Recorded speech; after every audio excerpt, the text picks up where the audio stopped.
Have a seat in there and put your shoes on. Thank you very much. You're welcome.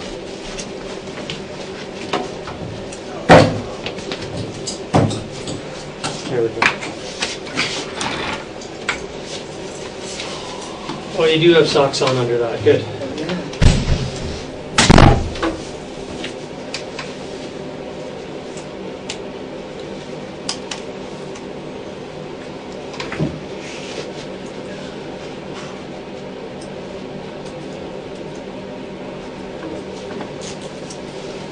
Am I going to be able to keep these shoes? Oh yeah, they're going to go with you. They'll follow you. Like, you're in here with me for a bit. We've got some things to talk about, so you put your shoes on, get comfortable. Probably keep your feet warmer.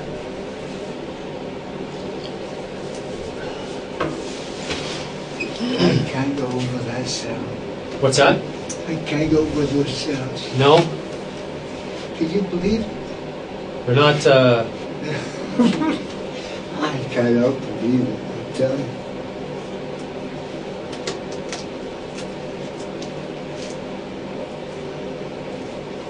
Ah, there's your food. thank you very much indeed. You're welcome. There's, you said cream with your coffee. Yeah. You can add it. I didn't know if you wanted one or two. Help yourself.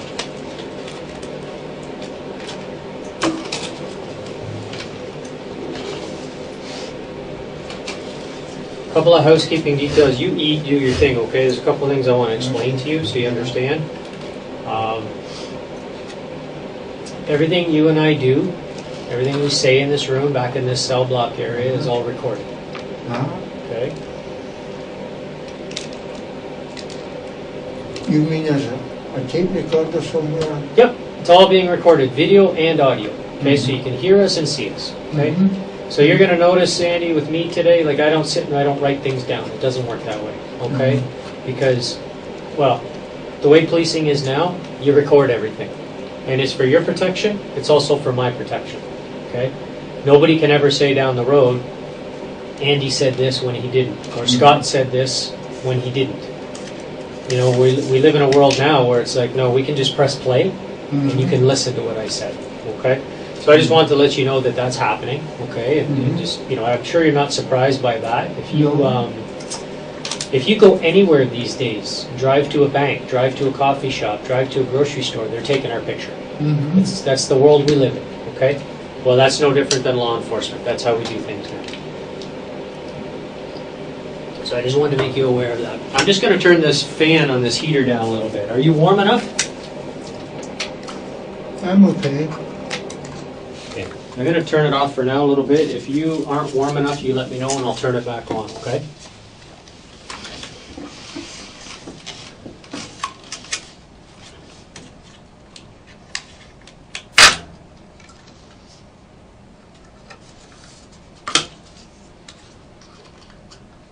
Did you have breakfast this morning? What time did you eat? I don't eat a lot. I'm not a big eater. Just kind of small meals throughout the day? Well, that's what I'm supposed to do because I'm diabetic, but I don't do it because I can't be bothered washing up dishes all day. Gotcha. Okay. But you got to eat if you're diabetic. You've got special dietary restrictions? Oh, I had some cereal and banana and an English muffin for my breakfast. Good. Okay. Well, that's good. And a pot of tea. I like tea. You like tea? I drink a lot of tea. Yeah. Okay. And obviously coffee too. Or you just every once in a while? I drink tea at breakfast and lunch. I drink coffee after my supper. Oh, okay. Well, there you go. Well, I hope you don't mind. I got one for myself too, so I could join you. I didn't need any food, but if you're going to have a coffee, I thought I'll take advantage. I just got here myself, so as we settle into this process, I'll have a coffee with you. Okay. You understand you're at the Peterborough Police Service? Okay. Is there any confusion as to where you are right now? No. Okay. Do you know what day it is? Saturday.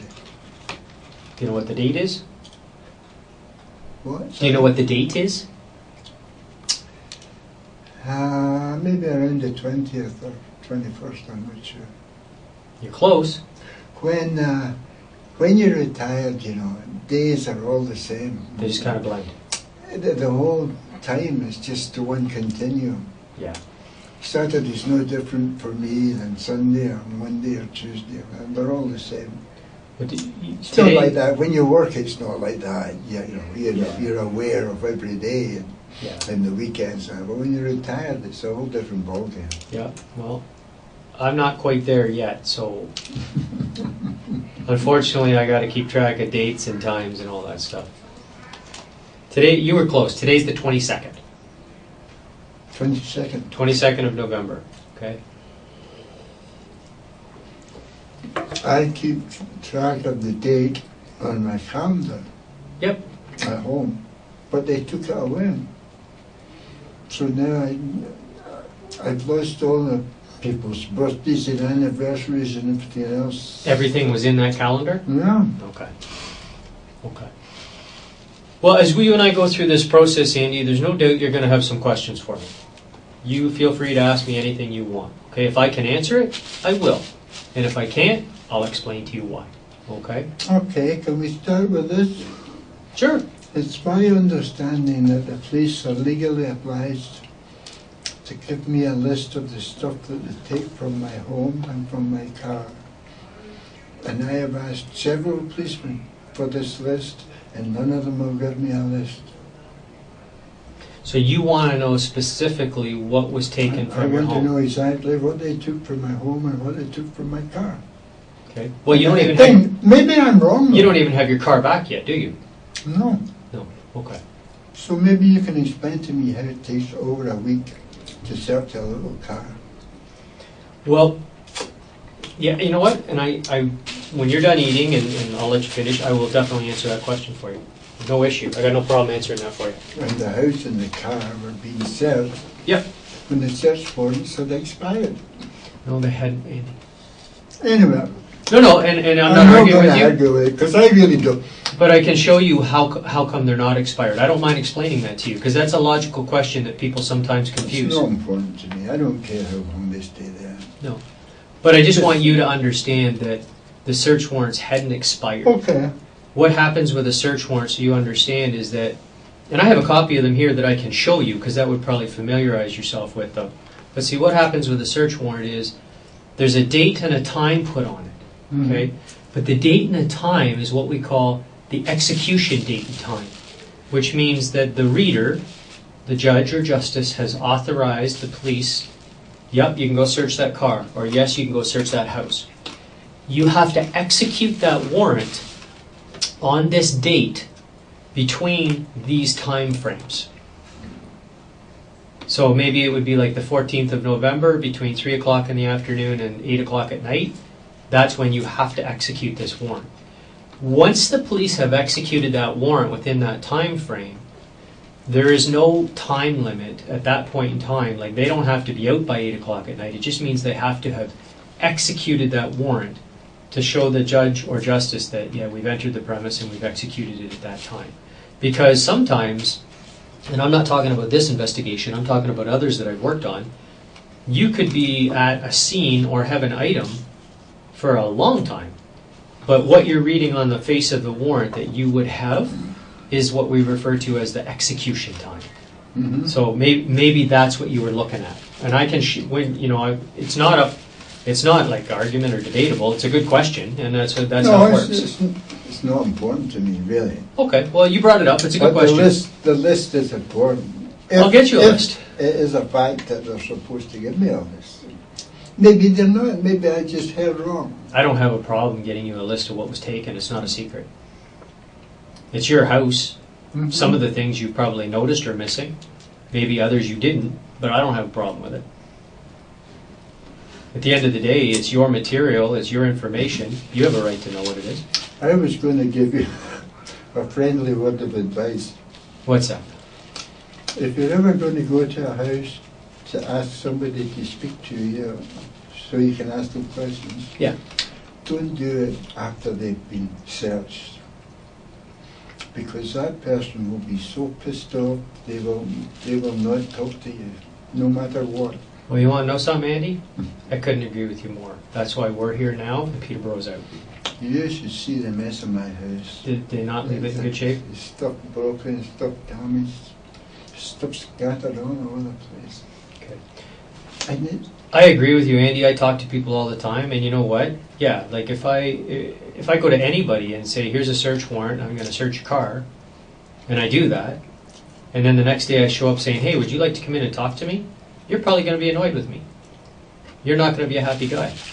depends the condition you left my car or my house in. Well, you don't have your car back, but you do have your house, and obviously you're saying your house wasn't left in great shape. My house is a disgrace. Okay. Not just bad shape, it's a disgrace. What did they do? They just turned everything out and fall on the floor. Okay. Okay. We'll deal with Pulled that. all the beds apart, the whole thing. Okay. Yeah, that's not supposed to happen. There's a way to search. There's a way to do it properly. Absolutely. And I don't know why, but they seem to want to open the windows. And as a result, the kitchen window, the handle's broken off it now, and I wanted to try and get it closed. But you can't close it? Because it's letting the cold air in. Okay. And I'll put up my gas bill. Yep. But they don't care about any of that stuff. We'll get that resolved. The police are a law unto themselves. They do whatever the hell they want. And they will not answer your questions. Doesn't matter what you ask them. Well, I told you today I'll answer your question, so there you go.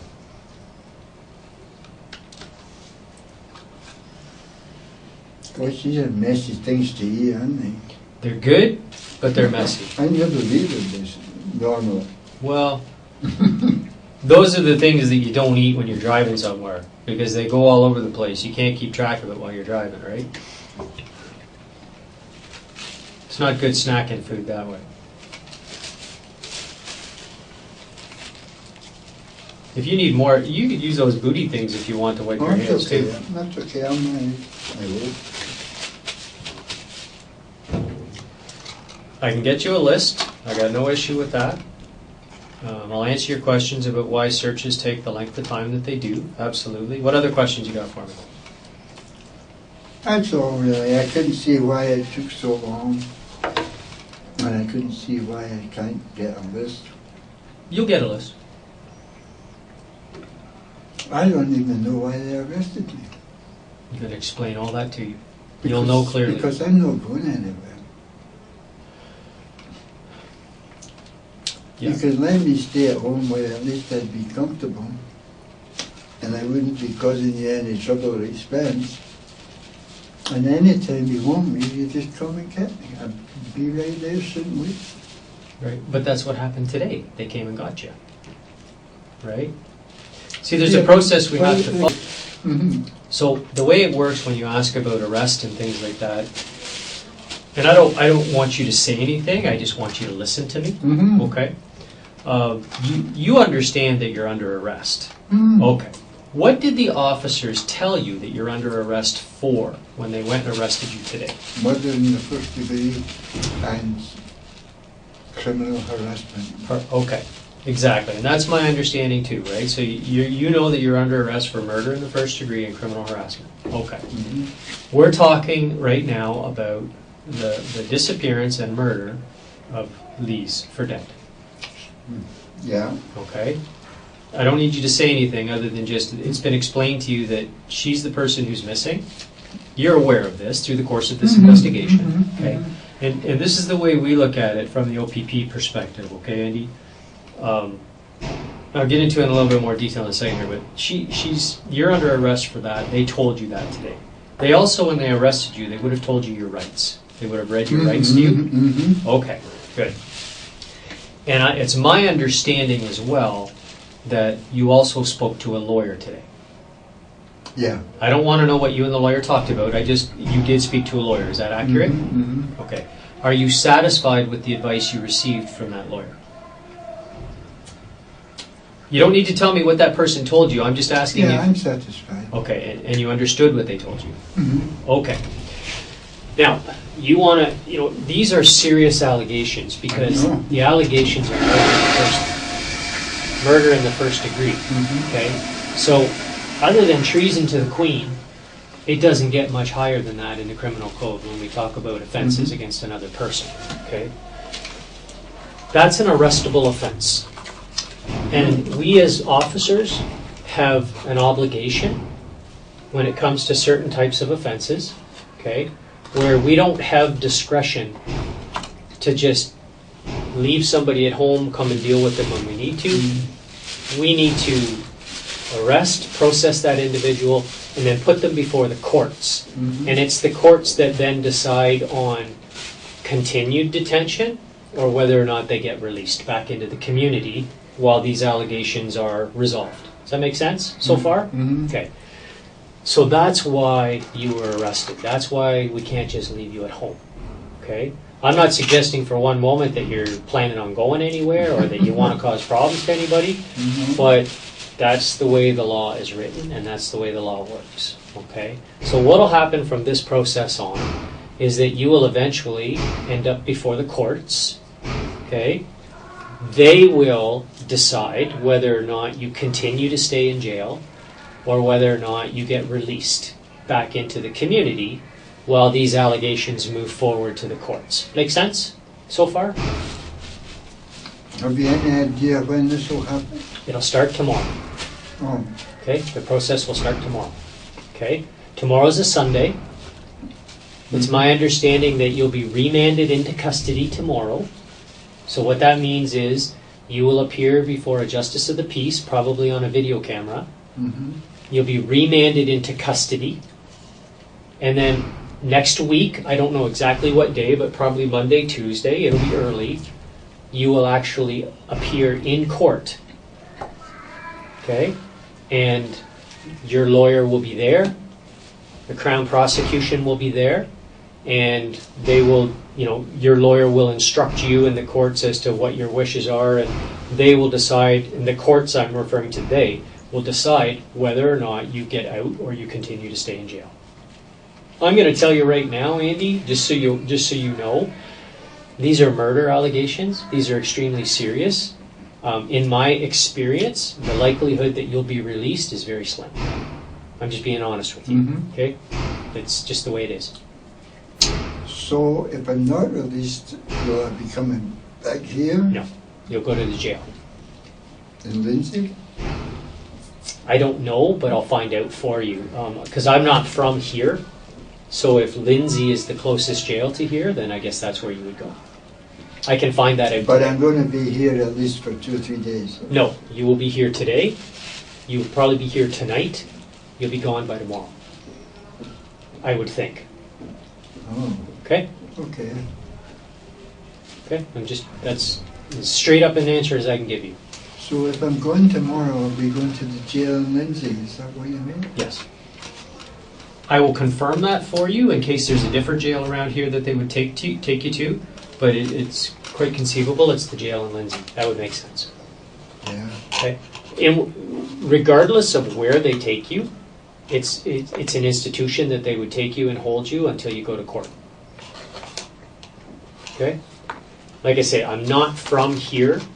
It's different everywhere I go in the province. But I can certainly, before we're done here today, find out which jail you would go to. Okay? So those are the allegations. That's what you're here for. You understand that. I think we've clearly established the fact that they're very, very serious. You would agree with me? Okay.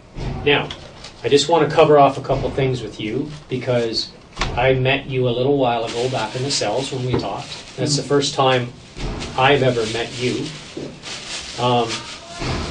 You understand that you're under arrest. I know that you've spoken to a lawyer, okay? But I just want to make sure you clearly understand your rights, okay? So you understand that you're being charged with murder in the first degree, okay, and criminal harassment. These are with respect to the allegations against Lise Fredette, okay? And I'm going to go into that a little bit more in a minute, okay? I want you to understand that you know that you have the right to speak to a lawyer, okay? I know you've already spoken to a lawyer, so we have two options in this country. We have what we call legal aid or duty counsel, which is my understanding that that's who you spoke to, okay? And there's a 1-800 toll-free number that puts you in touch with them. They're able to provide you with free legal advice rights 24 hours a day, 7 days a week, okay? And if that's, a person you want to speak to seek out legal advice, like you did, that's an option that's available to you, okay? In this country, we also have something known as what we call counsel of choice. What that means is people are free to choose any lawyer they want. It doesn't have to be a free legal aid duty counsel lawyer, okay? And you have that right as well. We all have those rights. Yeah. So you have that right as well, where you can also pick out your own lawyer. We call that counsel of choice, okay? So whether you know your own lawyer, or have your own lawyer, or you want to choose your own lawyer, that's entirely up to you. Do you understand these rights? Okay. Did you want to speak to a lawyer? I know you've already spoken to legal aid duty counsel. I'm just asking. That lawyer I spoke to said there would be a lawyer here tomorrow. Okay, that I don't know. That's got nothing to do with me. Lawyers don't come to the police stations. I'll tell you that right now. That's as honest as I can be with you. Maybe what they were telling you is that the lawyer will be at the court. Yeah. Not at the police station. That's what I mean. The lawyer, okay. He said there would be a lawyer in attendance when I was being... Yes, that's at the court. I just want to be very clear with you on that that's at the court setting. There won't be a lawyer here at the police station. Okay? I just want to be clear on that, okay? So do you understand what your rights are? What I explained to you about the lawyers? Yeah, I think so. You're satisfied you had an opportunity to speak to the lawyer you wanted to? Is there anybody else you want to talk to? No. Okay. The other thing I want to explain to you is, and I know you've already had this explained to you, but you're under no obligation to speak to me here today. You don't have to say anything if you don't want to. Okay? So I don't want you to feel obliged. I don't want you to feel compelled to say anything to me here today unless you want to. Okay? But just remember, whatever we do talk about is being recorded and could be used as evidence in court. Okay? The other thing is, I know that you've spoken to other police officers in relation to this investigation before you've met me here today. Is that accurate? Okay. As a result of that, okay, and this is very important, I don't want you to feel compelled. I don't want you to feel obliged in any way, okay, that you have to repeat anything to me here today that you may have already told another police officer, okay? You're under no obligation, you're not obliged, you're not compelled in any way to repeat any of your previous conversations with any other officers to me here today, okay? But again, just remember that whatever we do talk about could be used in evidence, okay? Who ultimately decides whether something can be used in evidence in court or not? Do you know? I guess the judge. Absolutely. And you know what? I ask that question of everybody because I want people to have an understanding that it's not up to me. It's not up to lawyers. It's up to the judge. And a judge ultimately decides if something is allowed to be used in court. And that's why I always use the word allowed, because just because people talk to me doesn't mean it's allowed to be in court. The ultimate decision rests with the judge. Make sense to you? Okay. But the judge might not think about that if the defense attorney doesn't pose an objection. Well, here's the thing about defense attorneys. They have to listen to you because they represent you. They work for you. But they might not be bright enough to know when to object. Well, then if you're bright enough, you tell them when to object. The judge may be asleep, who knows? Yeah, but you have to understand, as this process unfolds, Andy, defense lawyers work for you. It's your job to make sure that they're doing what you want them to do. They are there to provide you with good advice, sound advice. They are your legal barometer. However, you're allowed to make up your own mind. You're a smart man, so if you don't think they're doing something that you want them to do, then you need to tell them that. Okay? That's down the road where that's a process down the road. But don't ever forget that they're there for you. They work for you.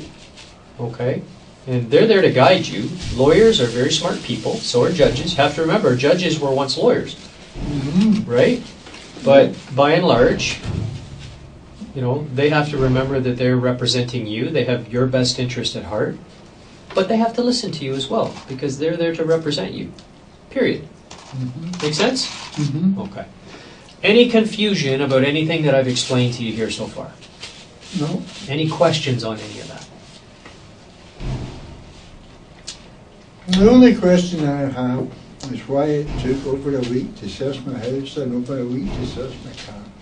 That does not make any sense at all to me. Okay. I will answer your question. Okay. And why I didn't get a list of things taken. Okay. Well, the list of things, you know, there's no obligation on the police to hand you something like that. That comes out through what's known as court disclosure. So when the police put together their Crown brief and present it to the courts to say, here's the allegations and this is why we think this person committed this offense, that's called disclosure. And disclosure comes to you and your lawyer. And in that disclosure will then be a list of everything that was taken, everything that was seized. So there's no obligation on the police to hand you a list ahead of time. I was told that there was. Okay. If I can ask, who told you that? But one of the policemen I was speaking to. Okay. Well, here's the thing, Andy. I personally don't have a problem getting you a list because there's no issue with it. It's your house. You should already know what's missing. And if there's certain things that you're not sure, we'll tell you. You should see the mess. I couldn't tell you what's missing or what's not missing. Okay. Everything's just a mess. Andy, I'll get you a list. That's how insignificant it is to me. I'll get you a list.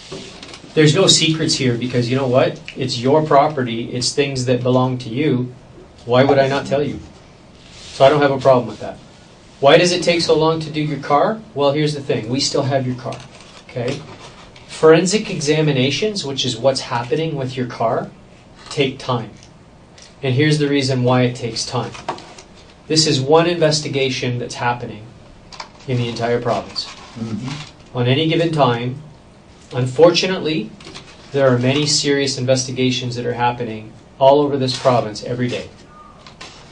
When people seize things that they want to have forensically examined, traditionally all of our exhibits go to what we refer to as the Centre of Forensic Sciences. You've heard of that place? Is that in London? No, it's in Toronto.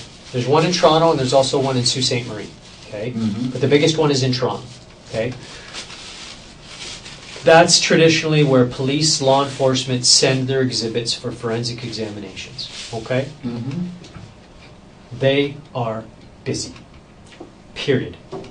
So what happens is, and I know this doesn't sound fair, but what happens is, we are one case at this day, at this time, that sends down a car and says, we want to have it forensically examined. They have cars lined up, they have exhibits lined up, they have everything lined up, and they have to prioritize them and get to them when they can. So are you saying my car was taken to Toronto? I believe that's where your car went to, yeah. You're kidding? No. We didn't drive it. Don't worry, nobody drove your car to Toronto. We tow it, put it in a nice big enclosed truck and take it down, protect it, but that's where the scientific work has to happen. The scientists then go through the car. And here's the thing, once they start looking at your car, it takes a long time sometimes. Because it's not just walk into a room. We're talking about, special scientific procedures that have to take place, that things that aren't visible to the naked eye. Special procedures that take place to make exhibits become visible, to be revealed. Then further processes to work up those exhibits to figure out what they are. We're looking for everything from hair and fibers to DNA, everything, right? That takes time. You figure the size of the inside of a car, the size of the outside of a car. We will look for exhibits. We will look for things as small as that little piece of lettuce and sesame seed on the table. And we will work up a DNA profile from that, okay? And you think of the size of that and put that in context with the entire vehicle, that's why it takes a long time to go through your vehicle. So you don't know at the moment what stage in the process my car is in? I know they've started to look at it. I know they're not done. Have you any idea when they will be? Or when the car will come back? No. I don't today, no. As I sit here today, I don't know when that car will be done. Okay? But when it's done, when the police no longer need it, and it's no longer of any evidentiary value, like we no longer need to hold on to it to process it, it will be returned. And it will be returned in the same condition with which it was taken. And if you have a problem with that, and there's something different about that, then you call me. Does that sound fair? Mm-hmm.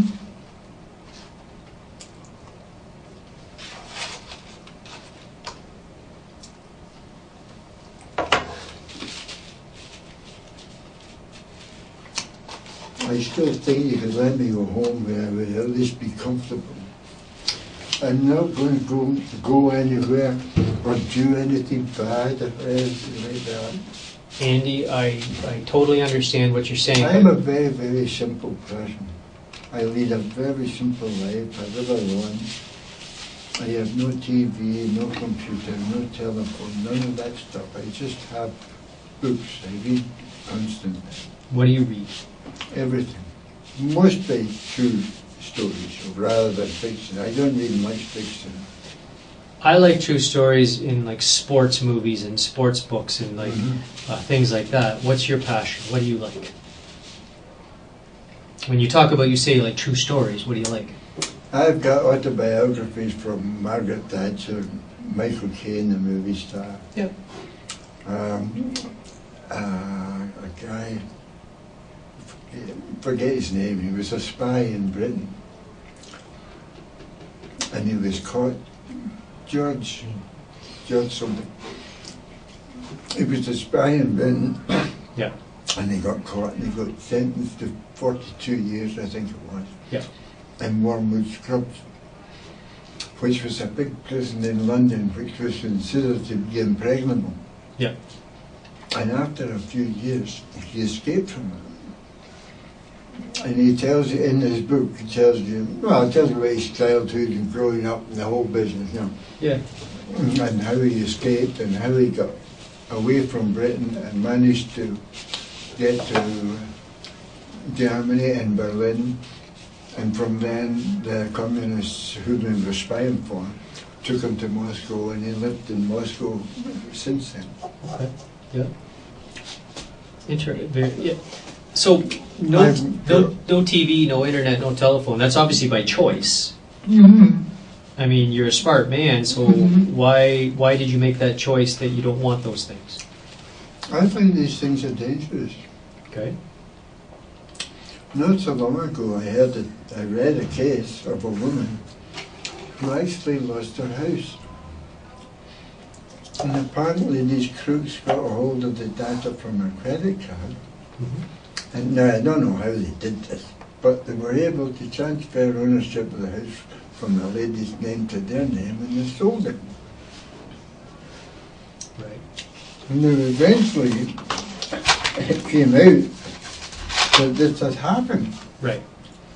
And the police, I think the police found the guys who did this. But it cost that woman thousands and thousands of dollars in legal expenses to try and get her house back. Yeah. And that's just one of thousands of frauds that are committed every day Yep. with credit cards and computers. Absolutely. I agree. So if you don't want to be caught up in something like that, just don't have a computer or credit card. You know what? It's not a bad way to look at it. Like, how can anybody argue with that? Well, people say to me, how can you live without a telephone? You know? And I say to them, how do you think people lived before the telephone was invented? They led perfectly productive lives and had perfectly normal lives. Well, I look at it this way as well. I have 3 daughters, right? Now, yeah, you're older than me, but I grew up, when I was growing up in my generation, there were no cell phones, there were no computers, there was no internet. We had black and white television. Mm-hmm. We didn't have remote controls, right? If somebody needed to get a hold of me, they knew where I was, and hopefully they either called the school or whatever. But if I needed to get a hold of them, 10 cents got you a payphone, and you made a phone call. I fast forward now to this generation that we're in, and there's kids now that they seem to think they can't survive without a computer, without a cell phone. How do they stay in touch with everybody? Socially, I find kids now, my own included, are socially inept because they don't talk on the phone anymore. They text and write one another through emails. They don't write letters. They don't talk on the phone. And when I do force my girls to talk on the phone to their friends, they sound socially awkward. They can't carry a conversation. It's actually funny to listen to it. So you're not wrong in your thinking. It's just the way the world has gone. Because there's also a lot of good things that comes out of the technology too. Yeah. What it is cultural change. Absolutely. Gradual cultural change, which presumably will keep going. But it scares me. It scares the hell out of me. But you're 76. When I see what they can do nowadays. They can do almost anything they want with a computer. Yeah, it's pretty incredible. Almost anything. It's pretty incredible. Absolutely. Absolutely. But I mean, when you think about it, you're 76 years old. You've survived this long without those things. Really, you're doing okay. So what does it really matter what other people think? I don't care what other people think. Exactly, right? So, you know, you're good to go. It doesn't really matter. But you're right. That's your choice. That's the way you've chosen to live. So obviously you're a big reader. Well, the reason I don't have these things is certainly not because I can't afford to have them. If I wanted them, I could have them. Yeah, I'm not suggesting that. It's The your choice. reason I don't have TV, I think that's one of the biggest disappointments in my life is the way TV went. Because when it came out at first, I thought, this is a great thing.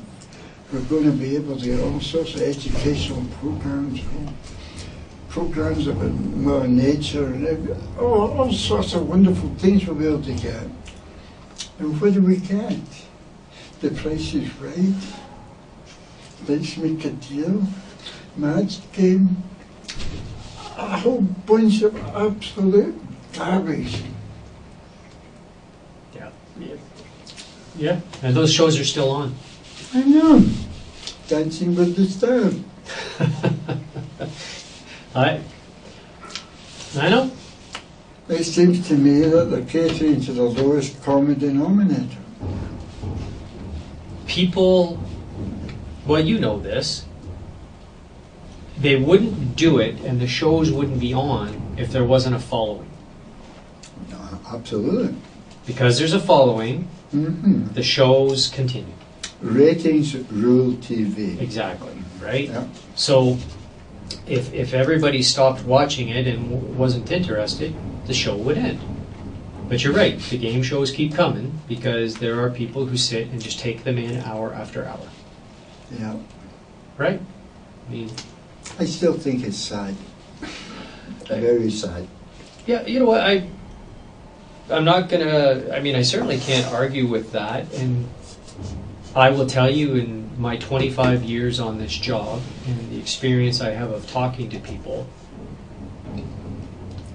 maybe on one hand I can count the number of people, such as you, that have kind of gone off the grid when it comes to certain pieces of technology and have stood by it. You know, you read, you do your things. The majority of people that I talk to are addicted to technology. They're part of it. They're right involved. Very, very few are like yourself. You guys are a rare breed nowadays. There's nothing wrong with that. It's your choice, right? Like you say, your attitude is you don't care, so good for you. There's nothing wrong with that. It's all good. Now, I know you worked with the M&R. You worked as a clerk. What does that mean? What did you do? Well, at different times I did different, you know, they ship you around sometimes from thing to thing. Right. One time I worked for some time with the licensing section. You know, fishing and hunting licenses? Yep. And other times I did other things like they have Crown land, Yep. which they rent out to people Yes. under various different schemes. And these people are supposed to pay rent for this land that they're renting, Yeah. and that sort of thing. You were in charge of renting it to people, or what was your role? No, there? I was in charge of the accounts, seeing that they paid the rent and stuff like that. There's also another thing they have in Ontario. It's water power. Water power? Yeah, if you want to set up a little electricity generating station on a river or something, Right. you have to apply to the Ontario government to get permission to do it, and if you get permission, then you have to pay for using the water, Oh, okay, I got you. All right. and that's what they call water power. And you were like in charge of those accounts too? Yeah. Okay. Now, where did you spend your career working out of? Like what office? Queen's Park. You were in Toronto. Mm-hmm. Okay, gotcha. Now, you retired quite a few years ago. Mm-hmm.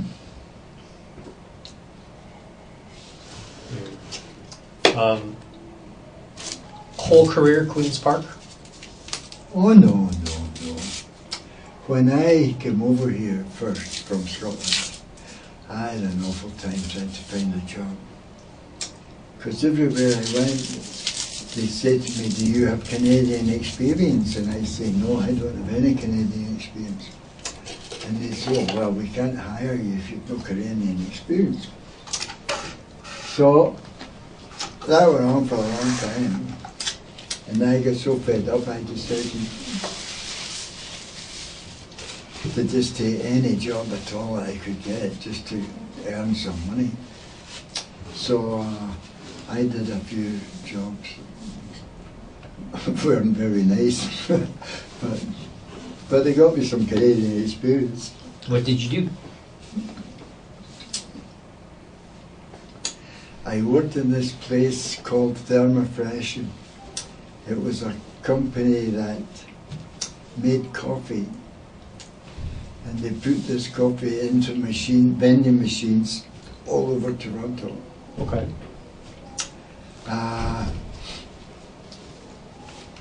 And they sold other stuff like snacks and stuff like that. You know, vending machines that would spit out a Cookie Monster or something like this. Right. Different stuff. Yeah. And they sold pop machines. Yeah. That wasn't a nice job. Anyway, another job I had was driving a truck for a laundry company. During the time I worked there, the name of the company changed several times. But it was a big, long-established company. Yeah. I don't know why they kept changing names, but they did. Maybe it's some kind of tax dodge or something, I don't know. No, it's possible, right? Yeah.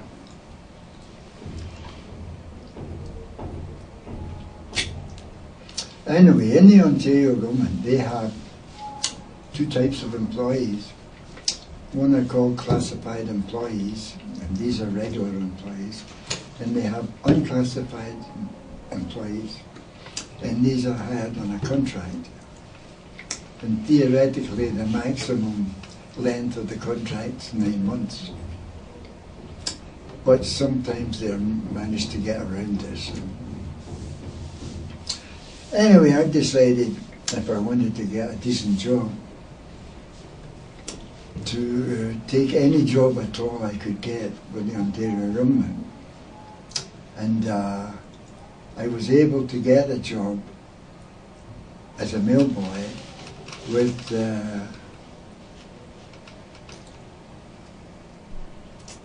tourism, Ministry of Tourism. Okay. But of course it was an unclassified job. Anyway, I stuck at that for a while. And once you're in the Ontario government, you have access to this newspaper that comes round every week posting all the jobs that are available. So using that paper, I was able to apply for classified jobs, which I did, and I eventually got a classified job with the Ministry of Health Oh, okay. at OHIB. Yeah. On Overlea Boulevard. Do you know Overlea Boulevard? Do you know Toronto? I know, yeah, I'm in Toronto quite often, yeah. Yeah, Overlea Boulevard. Okay. I don't know that I've ever been on Overlea Boulevard. What part of the city's that? Oh, they've got an East, name. west, like, it's all called Toronto now, but way back in the day it was Scarborough and Milton. Just a little bit east.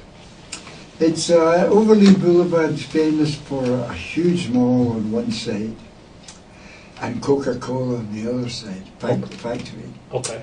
This whole area, which is sort of elevated, you know, the Don Valley Parkways down there, and Yes. it used to be a racetrack. Okay. They had a big racetrack there. I Yeah. can't remember what it was called. It's not Scarborough Downs. I don't think so. Because Don Valley Parkway, you're getting into the east side of the city. Oh yeah, yeah. Yeah. Just to the east, not a lot to the east. Okay, yeah. Anyway, it used to be a racetrack, and I think it went on fire or something. Anyway, developers got a hold of this big racetrack, and they've just built hundreds and hundreds and hundreds of apartments. Oh, okay. And they have a big mall. That's right. It was a huge development. you Yes. know. But I thought you might know it from Coca-Cola being there. 'cause Yeah, I that's can the picture Coca-Cola, because where was I the other day? I was just down in the city, and I was also near the Campbell Soup Factory, which is on the other end, down in Etobicoke, kind of the other corner, right? And then Red Path Sugar, right downtown, if you're familiar with that one. Not right on the lake. Yeah, right on the lake, off the Mhm. QE there. Yeah, Mhm. that's Red Path. So, no, yeah, so you worked for OHIP for a while. Yeah, well, I did different jobs, different places. So- Somewhere else I worked. Yeah, I worked for Coca-Cola. There we go. Yeah, So when did you start with the M&R? I really don't know. A while ago. But well, I was working with OHIP. Yeah. That's Ontario Health Insurance Plan. I mean, in those days, to be a member of OHIP and have health coverage, you had to pay premiums. So every month, or every so often, they would send you out a little card saying you had to pay 3 months premiums. I think it was something like $36 a month or something like that. Anyway, in any event, after not too long, we decided to do away with the premiums and just make it free.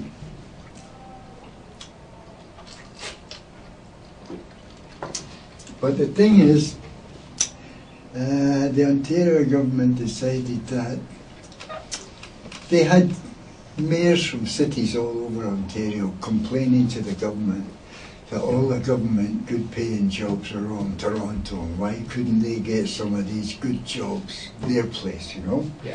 So the government decided to disperse the jobs. Right. And the next thing I know is that at OHIP they told me the Ministry of Health is going to Kingston. Yeah, I didn't want to go to Kingston, so I immediately started looking for a job elsewhere. And that's why I got a job with MNR. Gotcha. They sent forestry to Sault Ste. Marie. They sent the OPP to Owen Sound, I think. You should know about that. No, Aurelia.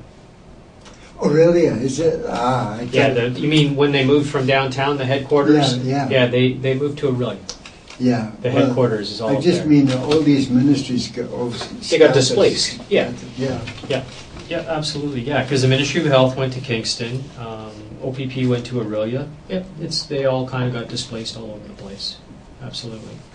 So, if you were working in Toronto, were you living in Toronto or Oh, yeah. were you living here? No, I've lived in Toronto since I came to Canada. So when did you move here? To Peterborough? When they made me move. Oh, okay. When was that? Well, first of all, they come along one day and said, we're relocating. We're going to the Tri-Towns. And we were all looking at each other saying, what the hell's this right house, you know? It turns out these are three little towns away up in the North Ontario. Haileybury, Cobalt and New Liskeard, in the Ron Lake to Misgiving, Yep. away above North Bay. Yep. So they said we're going to relocate there. So they got us all on these big buses and took us up there for a weekend. Paid all the expenses, the accommodation, the food, the whole bit, and took us all around these towns to see if we would like it. And then took us back to Toronto. And for some reason or other, they changed their mind about that. And they said, we're not relocating to the Tri-Towns. We're going to relocate to Peterborough. Well, I'm going to ask you, what did you think of Cobalt and Haileybury and New Liskeard? Well, I think in the summertime they would be nice, maybe. But I think they would be very severe in the wintertime. Have you been to Cobalt lately? No. There's not much there anymore. Well, I don't know. Because it was a mining town. I think, yeah, And it but dried up? I think the Cobalt's run out. Yeah, well, it is. It's. Now, once the only reason for the town being there is gone, then there's no town. Yeah, I think it was probably a good move to go to Peterborough because, yeah, those northern communities, although they're still there, Cobalt has not flourished. New Liskeard's doing okay. No, well, Haileybury's, that's like you know, Elliot Lake. Yeah. It used to be a mining or something up there, and then they run out. So the city fathers have decided to try and make it a retirement community to see if they can keep the town alive by importing elderly people to live there in the retirement years. That's the only reason Elliot Lake exists right now. Yeah, and I don't know if it's working out or not. It's Yeah, it has a good population year round, but they made it affordable and they made it for retirement living so that people could retire, still own their own home. A lot of people that live there tend to be snowbirds, go south in the winter. It's nice in the summer with the lakes and the wilderness. But yeah, that's why Elliot Lake survives. Yeah. Absolutely. And it's got a reasonable proximity to Sudbury, so for major shopping and things like that. But yeah, that's what they did with it for sure. Because there's really no other reason for it. There's nothing else going on there. That's for sure. So Peterborough's done well by the MNR then. Well, they've got a big payroll imported into Peterborough, which must help the city economically a great deal. Oh, I would think so. Also around Peterborough, the expansion that's going on is unbelievable. Yep. Every part right around the city has got housing developments going. Yeah, yeah. Peterborough is growing for sure. How long? The house you're in now, has that always been the house? Yeah, I moved into the house when I came here in 1995. Okay. And So I've been in that house 19 years. Right. Okay. My understanding is you had, I want to say like a longtime partner who passed away from cancer. Is that true? Who told you that? Oh, I know things. Well, I'd rather not talk about that. No, and I don't expect that you need to talk about it. That's my understanding is that you were involved, and that's sad. Those are unfortunate circumstances, but I don't know. I certainly don't need to dwell on it or talk about it. But that's our past, and we all have pasts. That's what makes us who we are, right? It's unfortunate. Absolutely. Absolutely.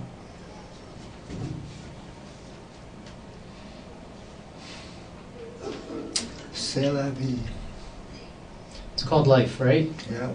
Absolutely. You have to take the bad with the good. Yes, whether we like it or not, right? Whether we like it or not. Mm-hmm. How's your overall health? We talked a little bit earlier about you need your diabetic medicine this evening. But overall, how's your health? When it comes to diabetics, I sometimes wonder if doctors don't just tell you you're diabetic so that you'll have to go back every 3 months and get a prescription. Okay. I find it very difficult to sit and listen to a doctor telling me I'm seriously ill when there's no signs and symptoms. So they've actually said you're seriously ill? They consider a person who's got diabetes to be seriously ill. Right. But that person's got no signs or symptoms. At least I don't have any signs and symptoms. Okay. Now, there are some diabetics who have to stab themselves with insulin or something like that. Yeah. Dave Clark's like that. Is he? Yeah, he has to do that. But you don't have to? No, I just take a pill in the morning and a pill at night. Okay.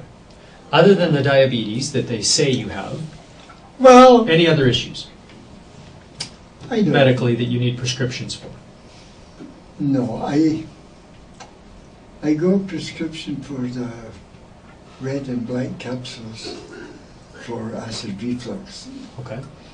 Because the reason I got that was because I was eating loads and loads and loads of Tums and Rolaids. You know, these little tablets you get for indigestion? Yes. And I was eating them like crazy.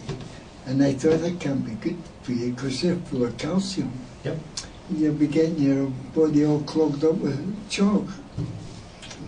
So that's why I got the prescription for the acid reflux. Okay. But I don't consider that a serious problem. No, and I am... It's more, to me, it's just like indigestion. Yeah. Is there any other prescriptions that you're on or that you need? No, I take an aspirin a day to thin my blood. Okay. And I've been doing that since I had a stroke in 2000. Okay. I take the glyburide, one in the morning, one at night for the diabetes. Okay. And I take one of these other pills, I can't remember what it's called, one of these capsules for acid reflux. Okay. That's all I take. Okay, perfect, good stuff. Right, well, and like I say, we have your medications here. Mm-hmm. You will get your medications. Okay. Yeah. Do you have any injuries that I should be aware of? Anything that needs our attention? No. No? Okay. Do you have any injuries I can't see that, you know, sometimes people come in and they have stitches and it's covered up by clothes and stuff? No. No, you're okay? I bruise very easily Okay. because of the blood thinners. Yeah. And the diabetes. Yeah. For example, if I get a little scratch, it bleeds like crazy. And because of diabetes, it takes forever for it to heal up. Yeah, okay. So I'm always having scratches, abrasions, scrapes, bruises, what have you, all the time. Okay. But none of it bothers me. I'm Okay. used to it. No, and that's good. And now, I'm just making sure that because now you're here with us, if, you know, I've sat with people before that tell me I have a bad knee, I have a bad back, I twisted my ankle. These are things that I can't really see, Yeah. but I need to ask people to know. Well, I've always had a bad back. But, Okay. But I don't do anything about it. Are you in any discomfort as you sit here with me right now? No. Okay. And those are the things I'm talking about, right? Because I don't think they can fix your back. If there's something wrong with your back, I don't think they can do anything about it. I wouldn't even mention it to the doctor. Okay. Yeah. Because I know he can't do anything about it. He's just wasting his time and my time. Yeah. Well, you strike me as a very kind of logical person.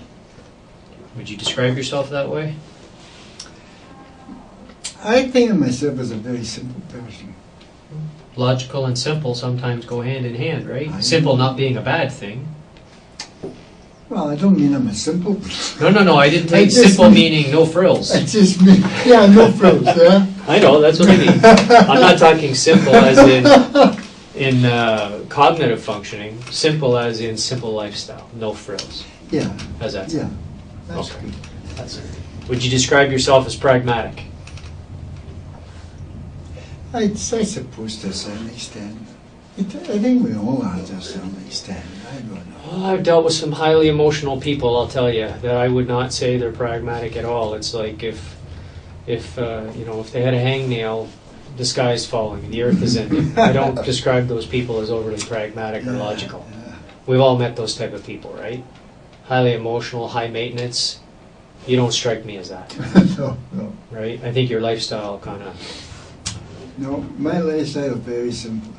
Very, very simple. And since you've retired, what are, like, gosh, you've been retired, what, 20 years? Has it been that long? 19. Okay, 19 years. Unfortunately, on this job that I do, we see a lot of people that retire and then don't survive much into their retirement. They, you know, just because of lifestyle choices. You're 19 years into retirement, which is awesome. What do you do? What do you like to do for you that keeps you occupied? I know you read. I know you run a simple lifestyle, but what are your hobbies? What are your interests? What do you do? That varies over time. For example, when I retired at first, I used to go walking all over, especially when I come up to Peterborough. Right. I used to walk all over the place, and I used to cycle all over the place. Okay. But as I get older, I'm not so able to.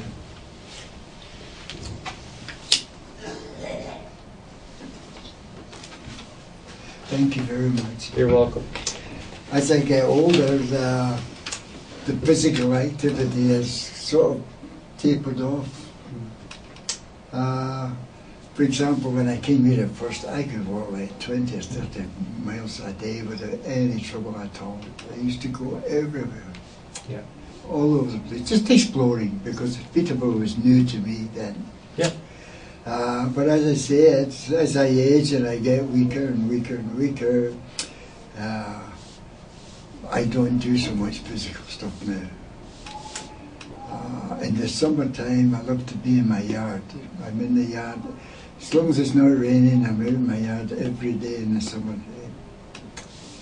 In the wintertime, I try and do things, catch up with things that got neglected during the summer because I was out in the yard. Yeah. And I try to get caught up with some stuff like that. Right. What's your yard? When you say you're out in the yard, what are you doing? Oh, all sorts of things. Am I to use this as an Absolutely, yeah. I put a little water in there. Yeah. All sorts of things. For example, I used to cut my grass with a lawnmower. And then I would find that I would spend more time going right around the yard, trim the edge that the lawnmower can't reach. You understand what I mean? Yeah. And I thought, this is crazy. So I dug a little trench right around my house, about 6 inches deep and about 4 inches wide. And I put concrete in it. So I've got a concrete lip right around my house. Okay. So now when I cut the grass, I put the lawnmower wheels on the concrete thing, and I don't have any edges to trim around the house. So that was successful, I thought. It saved me a lot of work. So I put under my fence, I've got a chain link fence around my backyard. I got big pieces of wood and put them underneath. So now I can run the lawnmower. I've got maybe, let's say it's a 10-inch piece of wood, and I've got it under the fence, and there's 5 inches this side and 5 inches that side of it. I can now run the lawnmower along this piece of wood, and that saves me having to trim the edges around there. So. Gotcha, okay. But there's some edges you still have to trim. You know, I haven't got this all done perfect. It's not a complete science yet. It's a work in progress. Well, and I have to clean the gutters and to clean the leaves out of the gutters. And I have a big flower bed. You know what they call the boulevard? Yep. This is an area 8 feet wide between the sidewalk and the street. Well, it was such a mess. The grass, it's usually grass, but this grass was such a mess. It was just full of weeds, and it didn't matter what I did or how much I spent on it or how much time I gave, I couldn't get nice grass there. So I decided I'd just dig it up and make a flower bed. So I went to the city and asked them if they thought this would be okay, if they had any problems with that, and they said no, they didn't have a problem, as long as I didn't plant trees. because they didn't want the roots to go down and interfere with the pipes under the ground. So now I have a huge flower bed that stretches about maybe 40 feet by 8 feet. And that keeps me busy. Even just weeding it keeps me busy. What do you plant in it? What do you... Flowers. Yeah, but what kind do you like? Perennials. Perennials? Yeah. Well, I want stuff that's inexpensive and easy maintenance. You know? Yeah. Okay. Is there fall prep that's involved in that with perennials? Like I'm not familiar with perennials a lot. Like, so what kind of perennials would you plant? Oh, I've got snowball bushes. Yeah. I've got spiray bushes. I've got peony roses. And I've got poppies. Other things I don't even know the name of them. Okay. But they come up every year, so I'm quite happy. Nice. But fall's busy time because I've also got lots of irises and lilies. Yeah. I've got a big strip of irises and lilies right up the whole length of this thing. Yeah. And in the fall I cut them all off at the ground. And I cut just about everything off at the ground. To get it ready for winter. In the fall. Yeah. Yeah. And do you find, does any of the city applications like salt and sand and calcium that they put on, does it hurt it at all, or do you have to do anything to it? Well, it certainly doesn't help it. No, because I'm just thinking it's the boulevard, right? They're plowing right onto it. Oh yeah, yeah. Yeah. Yeah. Do you have to do anything special in the spring to bring it back to No, life? I usually put something down. Either I usually mix my own soil. For example, I'll buy a big thing of peat moss and a big thing of loam and a big thing of topsoil, and I also recycle my tea leaves. Okay. So I get some of all these things in a big container and I mix them all up and make my own topsoil. Okay. And then in the spring I'll put some down when I think it's necessary, particularly near the road where the snowplow puts all the shit right on top. Because the soil for maybe a couple of feet at least from the curb, it's just like grit. You know the grit that they mix with the salt? Yeah. So it's not like soil at all, it's just like a grit. Yeah. So I always put something down there to try help the soil. Well, it's because of all the stuff they're putting on the streets, right? So you're right, the sand, the grit, all that kind of stuff. Absolutely. How much do you smoke still? I don't smoke a lot. No? No. So what would you say in a day you would smoke? 10. 10 cigarettes a day? Yeah, about Okay. 10 cigarettes a day. Okay. And I drink every day, but I don't drink a lot. What are you drinking? I have an aperitif before my supper, usually about 3 or 4 o'clock. Yeah. And I have a glass of red wine with my supper. And that's the extent of my drinking. So if you were to ask me if I drink, I would have to say I drink every day. But I'm still, as far as I'm concerned, I'm not a drinker. There's a big difference between somebody who drinks every day in the sense of just in front of a television occupying themselves with a box of beer or a bottle of whiskey versus a wine with dinner. It's very common for people to sit and have wine with dinner. That's a very common thing. I got about 6 or 8 bottles of liquor. Yeah. Scotch, rye, rum, gin. Yeah. They're sitting up in my house. They've been there for at least 20 years. And I never touch them. Yeah. So, no, the reason I have it is usually it's when I've been coming across the border and I get a discount on it, so I buy something. Yeah. I don't buy it because I'm going to drink it. I just buy it because I'm getting a deal. You're getting a deal. Would that be the Scottish coming out in you? I don't. You wouldn't believe the stuff I buy that I don't need, and I buy it just because it's on sale. But you don't need it. I've got dozens of boxes and tea bags. Dozens of boxes of tea bags. Yeah, but they won't go bad. I know. So I know. That's why. And if you recycle it, I mean, and you like tea, so that's not really buying something that's not of any value. Hopefully I'll be able to use it. Oh yeah, I mean, tea doesn't go But it's bad. like that with anything. I've got about a dozen tubes of toothpaste, for example, that I get on special. When I see it on special, I buy some. And I buy far more than I can ever use. Well, do you ever go to Costco in town here? No.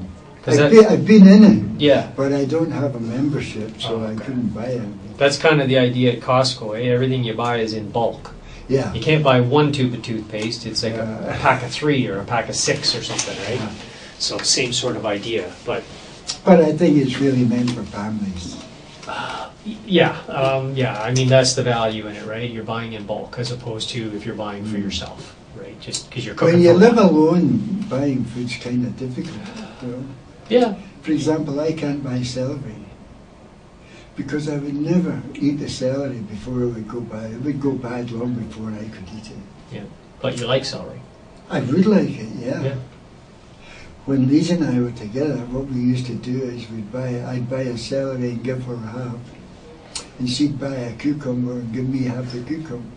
And that way we were, Makes sense. Yeah. things that we couldn't eat by ourselves, we were able to eat by sharing, 50-50, you know. Well, that kind of makes more sense because you're right. Like I think of me in my situation, got to buy a lot of food because a lot of it gets eaten. Yeah. One person, a whole stalk of celery would go bad. Oh yeah. So you and yeah. Lise would share it, and you each get celery, but it gets used up. Yeah. That makes sense. Yeah. That's actually kind of a smart way to do it. Yeah. You know, talking about that, I don't know. You probably don't know Payne Street. Payne Street? Yeah, where I live. Yeah, I know where you live. I mean, I know the It's street. a very, very short street. Right. Just one block. And I don't know how many houses there would be. Maybe 16 or something houses. Okay. On that street, there's 1, 2, 3, 4. There's about 8 elderly people who live alone. Just on your street. Mm-hmm. And do you know them all? No, not well. But I often think to myself, here you've got 8 people getting in their car, going to the grocery store, buying groceries, going home, fixing a meal, in 8 houses. Wouldn't it be wonderful if there was some way we could get these 8 people to join forces and make one meal for the 8 of them? And buy one groceries for the 8 of them and do something kind of like a commune. But of course people keep to themselves. They wouldn't want to get interested in that. But I often think that would be an interesting thing. Well, and the other part with I agree with you. It's just you probably like certain foods and other people may not like them. And Yeah. You know how it goes, That right? would be a problem. But it's smart thinking, absolutely. Maybe you could start up a little business, get everybody going, right? No. Are they older than you? Younger than you? I honestly don't. Well, the lady next door is definitely younger than me. The lady next to her, she's probably about my age. There's a lady across the street, she's probably about my age. There's an old guy, Al Neeson or something his name is, and he's probably my age. There's Grace up at the corner, she's probably my age. So, apart from the woman next door, who I think, I would guess, is about 55, apart from her, all these other people are about my age. Okay. I would guess. Yeah. Oh, well. You almost need a one central food service shopping and then kind of divide up the common things that you all use, right? Like you and Lise used to do. Yeah. You and 2 other neighbors could share a head of lettuce or a stalk of celery or something. But how long were you and Lise together overall? From the fall of 2011 until the 20th of April to 2014. So from the fall of 2011 till April the 20th, you said, 2014? So 3-ish years? The reason I'm so sure about the date we split up was it's my birthday. The 20th of April. Yeah. And that's the breakup day. Yeah. That's not fun. You know why we broke up? No. Because I was wearing jeans. You broke up because you were wearing jeans? Yeah. You got to explain that one to me. Well, I was to go to her place. We were going to go out for supper with our family. Right. And when I went, I was wearing jeans. And she said she didn't want me to wear jeans, she wanted me to wear pants. And this, I couldn't understand this, because she always wanted me to be dressed up like a tailor's dummy, you know, the suit, the dress shirt, the tie, just like you, exactly like you. You're calling me a tailor's dummy? It's okay. But anyway, what got me was that when we went out with the family never wore any suits or ties or shirts or anything else. The family all wore standard Peterborough dress, which is t-shirts and jeans. Right. So I had these jeans on, and they were perfectly nice jeans. They weren't scruffy, ragged, and they were almost new. Yeah. Perfect condition. And I had a brand new t-shirt on, perfect condition, perfectly clean. And so I thought I was presentable, and I thought I was dressed as well as her son and her son-in-law and her grandkids, because they were all in jeans and t-shirts. So I didn't think it was a problem, but she got real mad about that. That's why you broke up? Mm. Where did you go that day? I went home. No, but like you said, everybody else was wearing jeans and a t-shirt. You were wearing jeans and a t-shirt. So where did everybody go? Like, was it a party for you? Because it's your birthday. It wasn't just my birthday. Oh, okay. I think it was her son's birthday. I'm not sure, but it wasn't just for me. Right. No. You see, the thing is, every 3 or 4 weeks, Lise seemed to have some sort of compulsion to have a fight. Now, we had no serious problems to have a fight about. She was comfortably off, I'm comfortably off. She owned her own home, all paid for. I owned my own home, all paid for. She owned her car, paid for. I owned my car, paid for. No religious problems. She wasn't religious, I wasn't religious. No political problems. She wasn't a political person, I'm not a political person. No family problems, because I have no family at all. So she didn't have to worry about me paying alimony or child support or anything else like that. Right. I had absolutely no family problems. And her family seemed to like me, and I certainly got on well with all her family. Didn't have any problems at all with her family. So we had no family problems. Right. So as far as I was concerned, there was not a serious problem between us at all. Because of this, and this compulsion to fight, she would have to dream up the most stupid, trivial junk you could imagine to have a fight. Now, in the early days when she started this, I would argue with her. But very soon realised that it was a waste of time arguing with her, because she just would not listen. Right. So what I did was, when I saw this fight coming, and I could see it coming, after I'd been with her so long, I could see this coming, and I knew it was coming. Right. So what I did, I would just go home. Okay. And I don't think she liked that, because then she'd nobody to fight with. Anyway, I used to just leave the house and go home. So, you wouldn't believe these things you start fighting about. You would not believe it. Anyway, this day I'm talking about, 20th of April, she was annoyed because I was wearing jeans.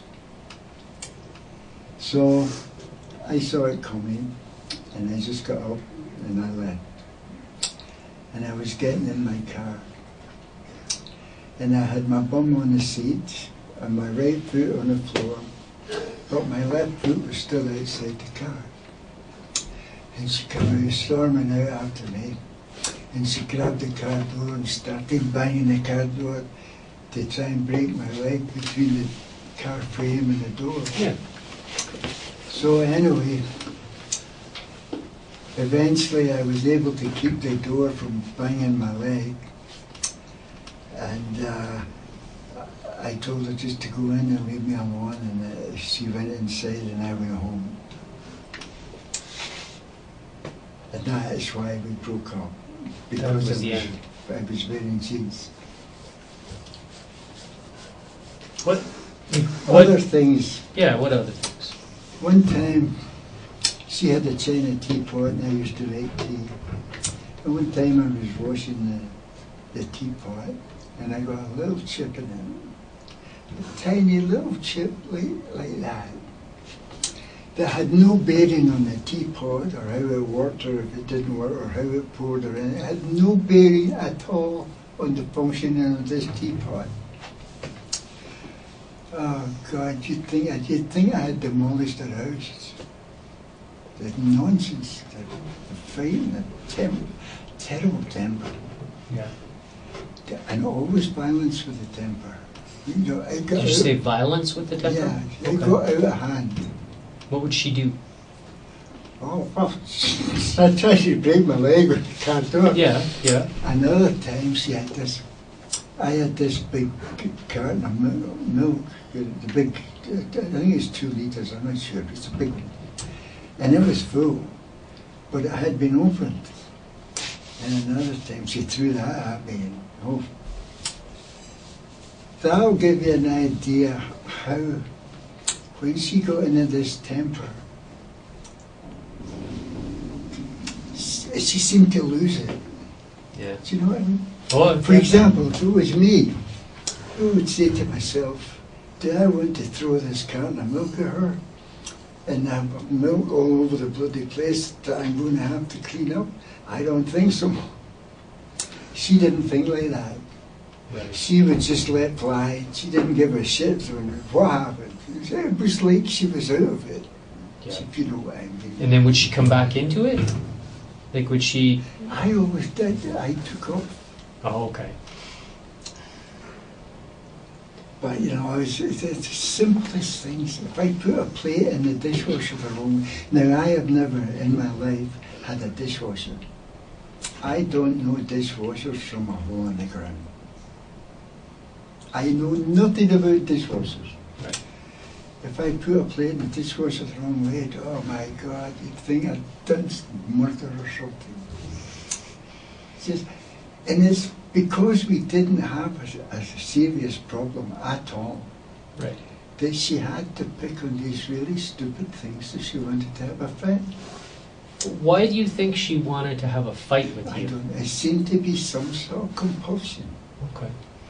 Everything could be going along just beautiful. She's happy, I'm happy, we're madly in love, da-da-da-da-da-da. But 3 or 4 weeks, boom. And then after that's finished, we're back in love, but she's happy, I'm happy, everybody's happy. Really, eh? For 3 or 4 weeks, then boom. And whenever the fights would happen and you would leave, who would make up? That was a problem. Was it? That's why she went to these other guys. Tell me about that. Why did she go to these other guys? You'd need to ask her that, but here's a woman who told me she loved me. I was the greatest thing in sliced bread. Oh boy, I was a keeper. We were going to spend the rest of our life together. And then we'd have a fight and I'd go home. And both of us, I think, were probably too stubborn and too pig-headed and too proud to make amends, which is what we should have done. Right. Anyway, in no time at all, after I'd gone home and we split up, she had another boyfriend. Okay. That relationship with that boyfriend didn't work out. It only lasted 2 or 3 months, maybe. Okay. And we got back together again. Oh, excuse me. No problem.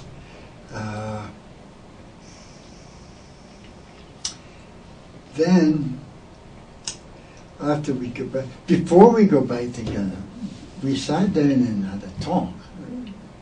And I said, obviously, if we're going to get back together, we've got to change our ways. If we get back together and we don't change anything, we're going to get the exact same result. We're going to split up again. Right. Oh yes, you're right. She said, oh yes, we'll change. Oh yeah, da da da da. Right? She didn't change at all. She couldn't. Right. I don't think it's in her nature to change. I did everything I could to make her happy. I coloured her hair. I cleaned her shoes. I pressed her pants. I sewed and darned for her. I grew a moustache for her. But I don't like a moustache, but I grew a moustache for her. I did yard work for her. I did housework for her. I was down my hands and knees scrubbing the kitchen floor, the bathroom floor, cleaning the toilet, cleaning the tubs around. I couldn't tell you the number of things I did to try and make her happy. Right. Anything she asked me to do, I did. Only one thing, one time, I just refused point blank. And that was the only time I ever refused her anything, the whole time I knew her. And what was that? Well, she wanted to go to Quebec to visit her relatives in Quebec. And I didn't want to go to Quebec because I don't know her relatives and I don't speak French, so I figured I'd be just like, I'd be useless. I'd just be tagging along. Right. I wouldn't be able to engage in conversation or anything. So, anyway, she went on and on and on and on and on and on. And I said, okay, I'll go to Quebec with you. So we're going to go to Quebec. She wants me to take my car. And I said, no, I'm not taking my car. It's you that's wanting to go to Quebec. It's you that's got relatives in Quebec. I don't want to go to Quebec. And I'm certainly not going to use my car to go to Quebec. And that was another big carry-on. She didn't want to use her car. oh, Lise never liked to use her car if she could use somebody else's car, because then somebody else was paying for the gas and she didn't have to pay for the gas. gotcha. So whenever we went anywhere, we went in my car. But that was one time where I just dug my heels in and I said, no, I'm not taking my car. If I never went to Quebec, I'm not taking my car. So we took her car. And how did that whole trip go? Very good. Okay, good. But, like I suspected, I was completely out of it. I couldn't engage in the conversation. She was taking me to see all these relatives and all over the place, And they were happy to see her and happy to be chatting, but it's all in French. And I don't speak French. So, from my point of view, it's really just a waste of time. Yeah. But I think maybe she wanted to show off her new boyfriend to her relatives. I don't know. Well, when was this trip? How long ago? Oh, geez, I can't remember. Well, just if you said new boyfriend, I'm thinking like 2011, 2012. No,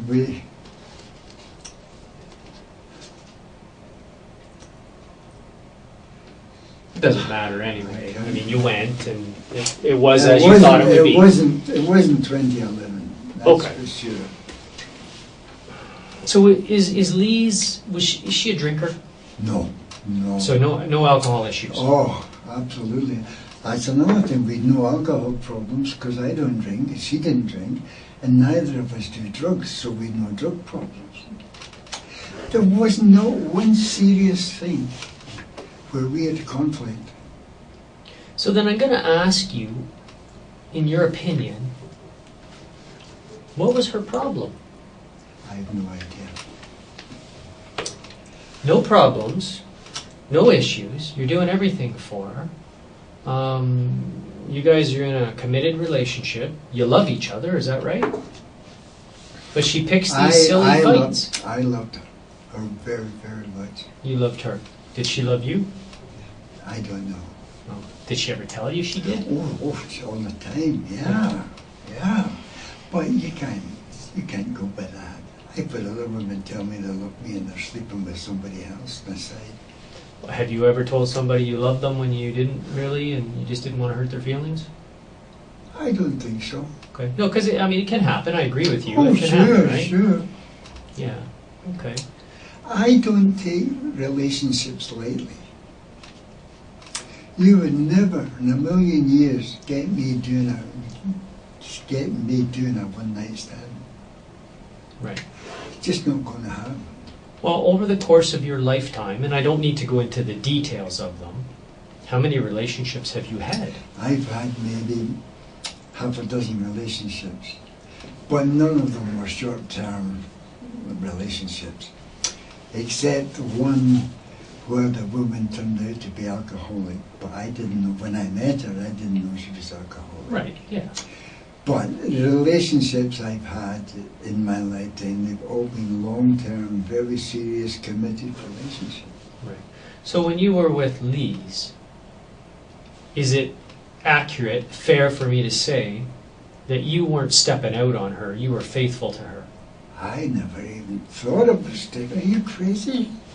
I'm not like that. No, and that's what I'm gathering, right? What about her? I never, well, she did step out a couple of times. Right, so that's what I'm saying, like, was she as That faithful I and as know. committed to you? I can't tell you that. All I can tell you is she told me she loved me. What about this unattached club that she's part of? That's a nice place. Is it? Yeah. Very nice place. Okay. Yeah. Well run. Very well So run. what's the idea behind it? Like, just, is it like a social for It's people? just a social club where people go to dance. Okay. And it's called unattached, but in actual fact, about 95% of the people who go there are attached. There are very, very few unattached people who go there. So they're attached, but do they go there with their partner, or they're going Yeah, there? no, there are lots of them are husbands and wives, or they're in a serious relationship. Oh, and they're just going for a social. They're going to dance and Okay. socialise.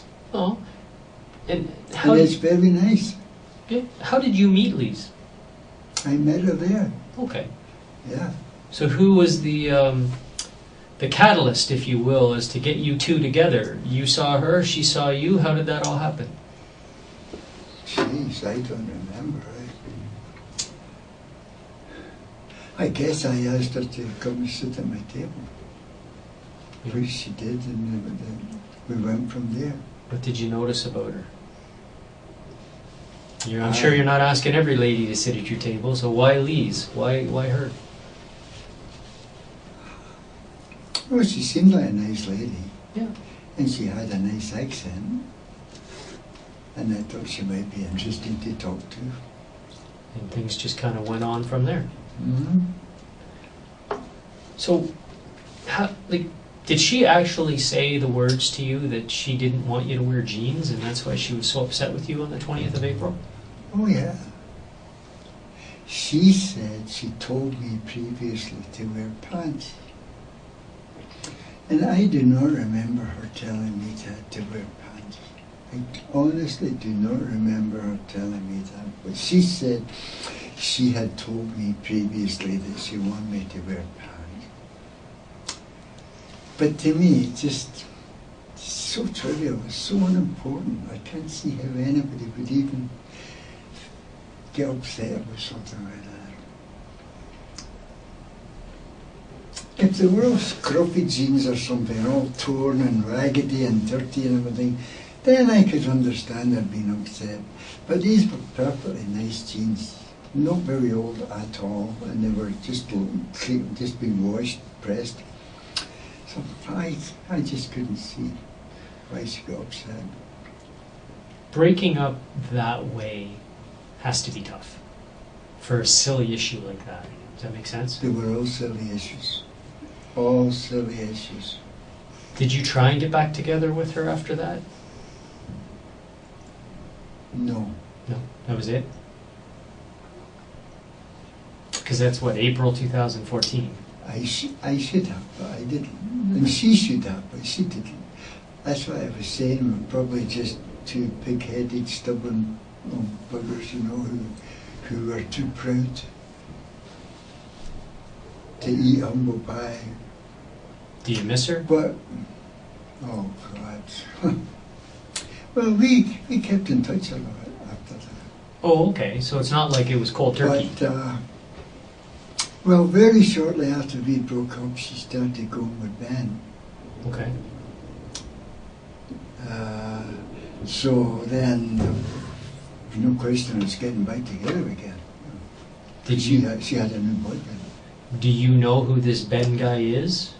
Oh yeah, well these guys she went with, they were guys at the club. Okay. Right. That's got to be hard. Like, were you still going to the club after then for the socials on your own? Oh yeah, yeah. Was that hard seeing her there with other people? Well, we had split up completely. Yeah. At first when we split up, we still saw each other, you know. She would come to my place, I would go to her place. And we were friends. Yeah. And we would dance together on a Saturday night. But it seemed to me, I don't know why. Maybe the boyfriend didn't want her to be friends with me, I don't know. Oh, okay. Anyway, we finished up with it. She had complained to the police about me. Right. Because I was mad one time and I wrote a little note to her, and it was not a nice note, it was a nasty note. And I regret very much having sent that, but still, there's nothing I can do about that now. Anyway, when she got this note, she complained to the police came and saw me and told me that I shouldn't be bothering her. Right. And I said that was fine, and then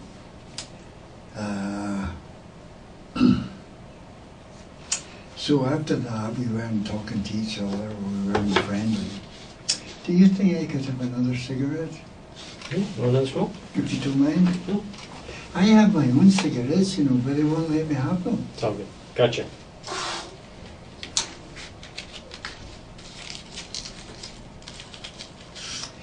You don't smoke? Haven't smoked in a while. Gave it up. I can sit here now and it doesn't even bother me. Like, I don't have the desire for it. How did you do that? Did you do any special sort of thing? Did you get hypnotized or something? No, I just decided, you know what, when I had kids, I just decided that's not really what I want them to see. Yeah. And it was just more, you know what, I just don't need to do this anymore, and I just went cold turkey. And that was it. And it wasn't, you know, not easy, not fun, No. but I'm glad I did it. And now I'm at a point where I can be around it, I can sit with people, and I don't have any desire, like, I'm good. That's amazing. Yeah, so. Because I quit smoking once long ago. And I quit for about 2 years, I think. And I went home to Scotland for vacation. And it was New Year's. And New Year's in Scotland is something else again. It's nothing like New Year's in Canada. Right. Everybody's partying and drinking and going crazy. And somebody said to me, oh, I'll just have a cigarette, you know, one cigarette on what do you. So I took a cigarette and that was me right back. Yeah, Smoking. it happened. But you know what really bothered me? When I stopped smoking, I never lost the desire. For the whole 2 years, I wanted to smoke. Oh, really, eh? You still had the Constantly, craving? every day. Yeah. And that made it really difficult. See, I lost the craving, and some people associate it with, like, if they have a coffee or a tea, they want. Sometimes it becomes habit forming, right? Yeah. And I just, yeah, I don't really have any special recipe how I did it. I just did it, and Yeah. yeah. Well, when I quit smoking, I quit cold turkey. I just gave it up. And I think I could have been successful if it hadn't been for this constant longing. Yeah. Every day, longing to have a cigarette. It just wouldn't go away. There's worse things you could be doing. Hmm. Right? Well, I've been smoking since I was 10 years old. And I'm in reasonable shape. 66 years of smoking. So there you go, roughly. Well, take away the 2 years Yeah. you quit, so we're down to 64. Yeah, yeah. When, you know, this investigation's, you know, it's ongoing and that, but when is the last time that you saw Lise? When's the last time you would have seen her? The Saturday before she disappeared. So okay, so You see, they've taken my calendar. If I had my calendar, I would be able to. Let's see if I can assist you with something here. I don't have your calendar. That's not what I'm looking for. Well, But any calendar would do. that's what I'm just looking for you. Okay. We could even work right from today. Well, I have a calendar here, so let me find it. Oh, what? This is, you said this is the 22nd. It is, all day. So 7 from 22 is the 15th. The last time I saw Lise Fredette was Saturday the 15th. If you've got a calendar there, you could check that. I'm going to check that for you right now.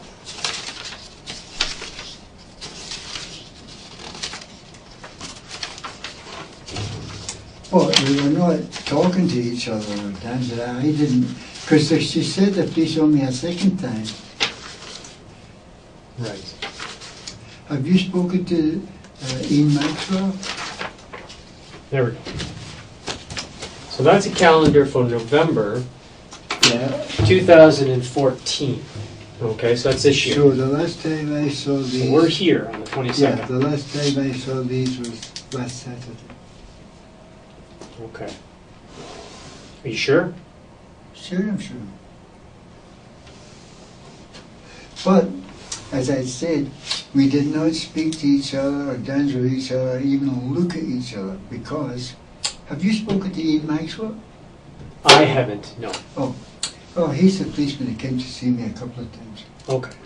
And the second time he came, he made it absolutely clear I had nothing whatsoever to do with it. So I took his words to heart and I never even looked at them. Never looked at what? Ben or Lise. Oh, sorry, because he's the one that came and spoke to you and said, after the letters, is that what you're talking about? Is that what you're referring to? Yeah. You should speak, it might help you to speak to him. Well, just want to... He's a very nice chap. Yeah, he's with the Peterborough service here? Yeah. Okay.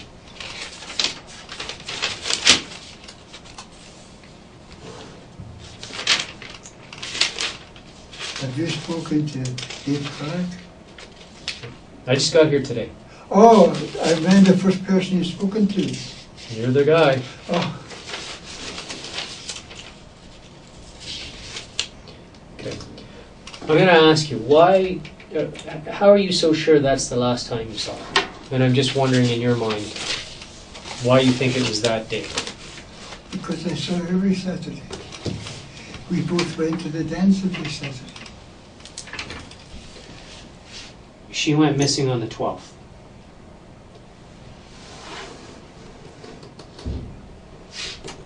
So is it possible it's a different Saturday that you saw her? I saw her the Saturday before she disappeared. Okay, that's fair then. So what I'm just telling you is that on the 12th is the day that she went missing. So that we know for sure, okay? So if you said you saw her the Saturday before she went missing, is it possible then that you're talking about the 8th? It must be. Okay. It must be. I just want to make sure, you know, because you said the 15th, which I understand, but we know she went missing on the 12th. So if it's the Saturday, if it's one Saturday before, which is what you recall, that would take us to November the 8th. Does that make sense? Yeah. Okay. So perhaps this is the day we're talking about. Yeah. Okay. Gotcha. And is that at the dance? Where have I've lost a week somewhere. Okay. Well, do you remember Veterans Day? Do you remember Remembrance Day? No, I remember they come and took me away on this day. Yes, the 13th. They took me away that day and they kept me a week. Right. And they let me out this day. They let me out this day. When you say they let you out, you're referring to what? You said they came and took you away. What are you talking about? Like, what are you referring to? They came on Thursday too, and they spoke to me for hours. Yes. And then they took me away about 6:30 roughly Okay. and put me in a hotel. Okay. I see what you're talking about now. They kept me in a hotel from there to here, and they let me out yesterday. Right. And here we are today, the 22nd.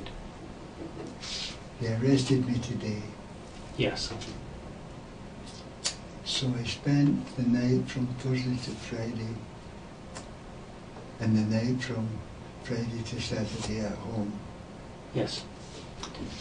So this is Remembrance Day. You remember they came and they asked you to leave on the 13th, this day. Yeah. And that's because on the 12th she's missing. I don't know when she's missing. No, that's what I'm telling you. I don't Okay. know. I So- don't even know how you know that. Well, I'll tell you how I know. I'll explain it to you.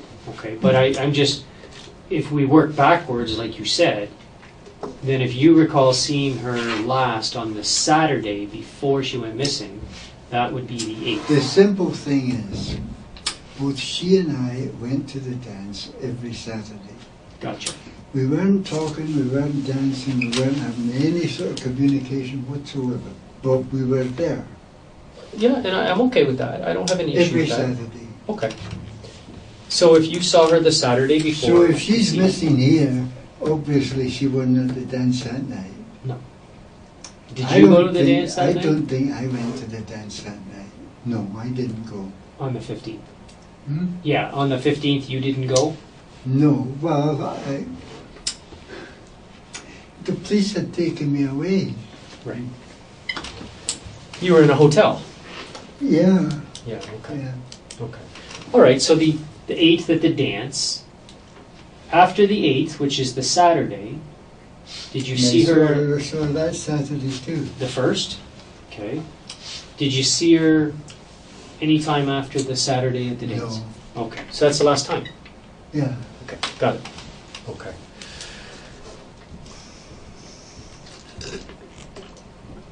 What do You know that lawyer told me I hadn't to speak to you. Yeah. You don't have to. I told you that at the beginning as well, didn't Yeah, yeah.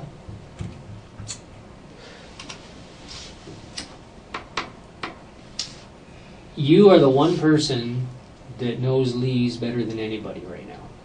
I don't know. I don't know about that. Well, I'm just talking about in that, you did have a relationship with her. Oh yes. What? Generally speaking, a very good relationship. Oh, I totally, I believe you. What do you think happened to her? Why would I have no idea. Why would somebody do this to her?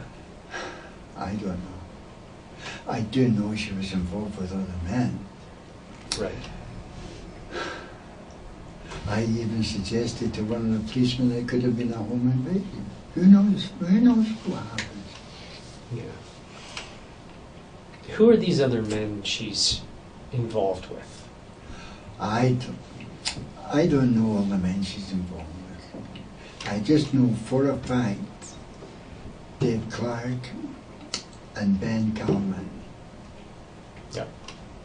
Dave Clark, she was going with very soon after we broke up the first time.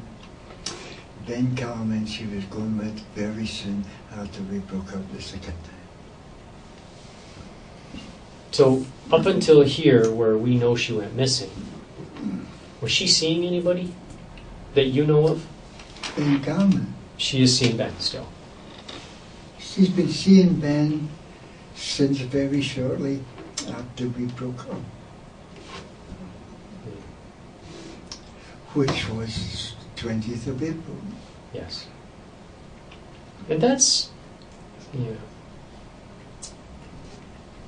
Forgive me for my language, but you know what? That's kind of shitty, What is? what she did. Only in the sense that, you know what, you jump from one relationship right to the next. What does that say about you and your relationship? That's just my opinion. I just put that out there. I probably shouldn't even have said that, but that's the way I kind of look at it. Okay. You know, I'm going to tell you, if I live to be 192, I will never understand women. And it may be that that's why I'm a bachelor. Because I take things very seriously. Yeah. Things like relationships and promises and vows. I couldn't get married. I'm going to have to vow to be faithful to this woman for the rest of my life. So you could or couldn't get married? I could not get married because I couldn't take that vow. But why? If you take things very serious, would you not be faithful for the rest of your life to that person? I sure as hell would try, but I'm a human being. Yeah. And when I was younger, I was as horny as the next guy. So although I would maybe take a vow, there was no guarantee that I would be able to keep it. And if I couldn't keep a vow, I would not make that vow. I take vows very, very seriously. Did you two ever talk about getting married? Was there ever any talk about that? No. No.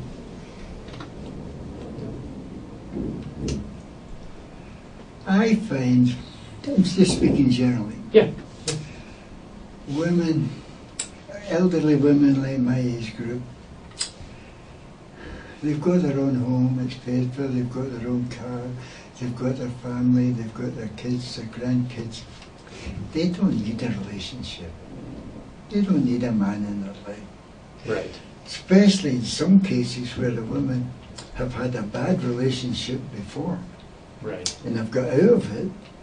The last thing they want to do is jump from the frying pan into the fire by having another relationship with a guy. Yeah.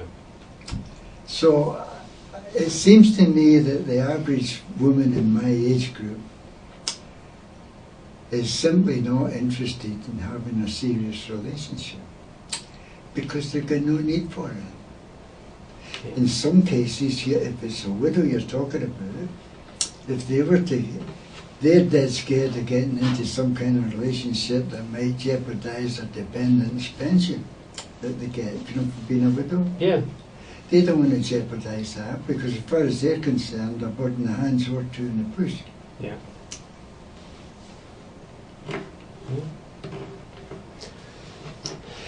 It seems to me that attitude is sort of, if it's not broken, don't fix it.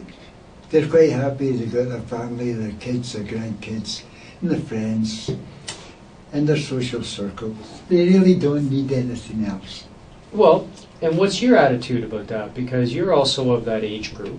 You have your own house that's paid for. You don't have any headaches. No, but I'm not like them in as much as I have no company. Would you have liked to have gotten to a point with her that the two of you lived together? I wouldn't live together. No. Because if you live together under the laws in Ontario, you're automatically married, whether you like it or not. Despite that side of it. You're right, okay, in what you're thinking. But how would you see the long-term relationship going then? Just each living in your own home but being committed to each other? Well, that's the way it was going, and it was going okay. Yeah. Okay. Well, that makes sense then. Yeah. But I can only tell you about this from my point of view. Absolutely. I've got no idea what Lise was thinking or what was going through her mind or anything else. No, you're right, and I can only ask you from your point of view because I haven't had an opportunity to talk to her. Well, you should talk to other people though and get their views. Oh, we are. Absolutely. This investigation has taken on a whole new direction now that we're here, okay? I guess you have to start from scratch. Yeah. Yeah, there's a lot of stuff and there's some things I want to share with you here today that we're doing so you understand what's going on. Because we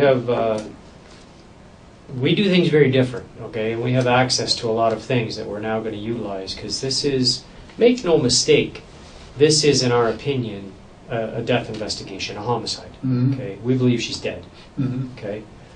People don't just drop off the face of the earth and cease to exist. There's been no activity on her bank accounts. Nobody's heard from her. Nobody's seen her. like, there's a lot of other things we'll talk about, but that's just not normal, and you know that, right? And so we have other things that I'll discuss with you that logically, when we look at it, yeah, she's dead, and I know that. So, you know, and we believe that somebody's responsible for that. Me? Yeah. Yeah. Yeah. But you've charged me with murder. Well, yeah, those are the charges before the courts. Yeah, and I'm going to explain to you why, so you understand why. Okay, but you're right. I haven't had a chance to talk to her, but we are now talking to a lot of people and getting a big picture of what's going on here. And I got a lot of other things that we're working on now too. Well, this is exactly what the Peterborough police told me. What did they tell you? Well, I was speaking to this guy, Dan LeMay. Okay. And I was saying to him, well, did you speak to Ben? Oh no, I'm not speaking to Ben. Somebody else will speak to Ben. And I said to him, well, did you speak to Dave Clark? Oh no, I'm not speaking to Dave. Somebody else will speak to Dave Clark. And said, well, did you do this? Oh no, I'm not doing. You know, it seems to be everything's all mixed up. And I'm saying to myself, can they not have the one guy go and speak to everybody, and then he maybe understand what the hell's going on, instead of having half a dozen different detectives speaking to half a dozen different people? I have a team of investigators here now. They are speaking to Ben. They are speaking to Dave. They are speaking to her daughter. They are speaking to her son. They are speaking to her grandkids. They are speaking to people at her work. They are speaking to neighbors. They are canvassing the neighborhoods. I have officers down at the Center of Forensic Sciences working with the scientists saying, hey, these are the exhibits we submitted, get working on them. Get it done. There's other techniques that we're working on here right now that I have officers assigned to exclusively just make those calls and get those things done. Okay, this has now become what we call a joint forces investigation, where we are the lead. Okay, with the Peterborough police. Yeah, that's why we're in their building. Okay, because it all started in their city, but we have now taken over the lead, and we have brought in our own investigators, and things are like, as you and I are sitting here right now, there's all kinds of things that are happening. There's all kinds of things that are being done. Period. And some of them I'm going to explain to you and show you so you understand what's going on, okay? Because this just took way too long. Way too long. It's taken too long? This has taken way too long. Oh. Way too long. I mean, really, she goes missing on the 12th, and there's all kinds of stuff that's happened there in the meantime. So, you know, nobody even came to you and got a formal statement from you in the meantime. I mean, you were with her for years. Like, that shouldn't happen. Okay, but as a result, we got involved. We got some results back right away. The police zeroed in on me right from the get-go. Why do you think that they would do that? I have no idea. Presumably somebody must have told them stuff. Okay, well, this day right here. What bothers me is, yeah, by zeroing in on me, maybe there's things that they could have discovered that they're not going to discover now. You cannot get tunnel vision, ever. Okay? Well, the Peterborough police definitely had tunnel vision here, believe me. One of the biggest things, I've been doing this job for 25 years, you cannot get tunnel vision, because the moment you get tunnel vision, the blinders are on. It's like that racehorse going down the track with the blinders on. That's exactly what this is like. Here's the way I approach my investigations, okay? The evidence will take us where we need to be. That make sense to you? Well, it depends what you call the evidence. I'm going to share some of it with you, okay? But evidence will always take you where you need to be. Now, sometimes evidence can come up that we think is evidence. Could be a red herring. But then you got to walk down that path, you got to investigate it, you got to exhaust it, and then make a decision and say, nope, that's not important, back away. As this investigation's going on right now, we're going down several different paths, clearing and making sure we've covered off everything properly. You have to be, make no mistake, these are serious, serious allegations, period. Somebody's life has been taken. We don't take that lightly. In fact, I can't think of anything more serious to be working on. Yeah. Okay, in her memory, for her, for her kids, Family. for her grandkids, for her family, for the community, for everybody that's missing her right now. Mm-hmm. And the thing is, we still don't have her body. Well, I'll tell you, there's nobody missing her more than I miss her. I believe you. I believe you. Right? And that's tough. I mean, you were with her for years. Yeah, You knew her intimately. yeah. I'll never get that chance to talk to her, to have a conversation with her, to hear her accent. I'll never, ever have that opportunity. You did, Yeah. right? And I believe you when you say that you miss her dearly. I do. I sit here and look at you, I'm going to say you're still in love with her. Yeah, but the problem with me is being completely alone. I think that tends to make me different from other people. In what way? In as much as other people have their family, their friends, their relations, and the social activities they do, they have lots of things going on in their life. Yeah. My life is very, very quiet. There's nothing going on in my life.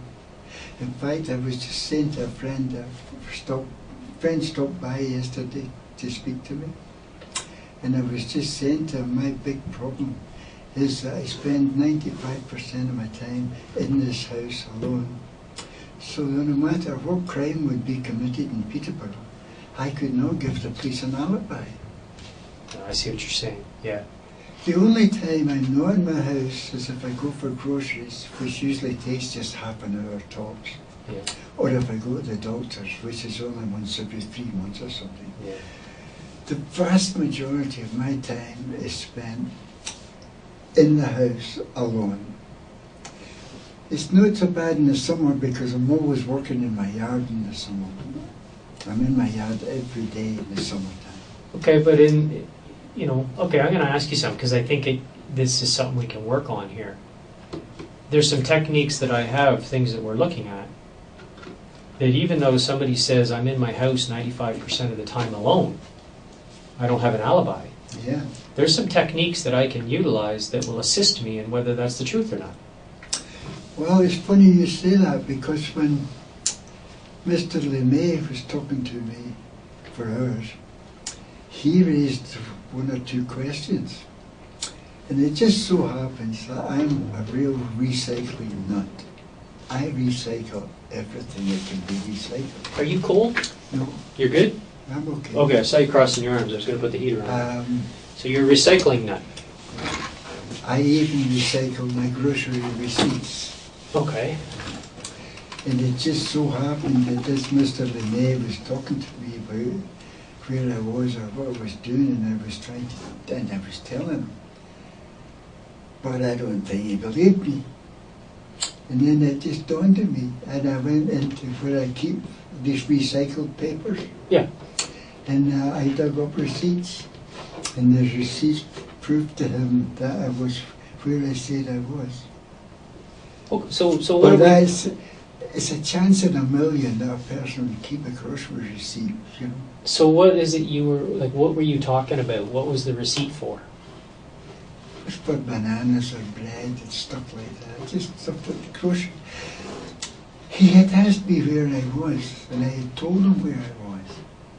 Oh, okay, I see what you're saying. But I couldn't prove that I was where I said I was. What day was he talking about? And then I can't remember. But anyway, it just dawned on me, the receipts that I recycle.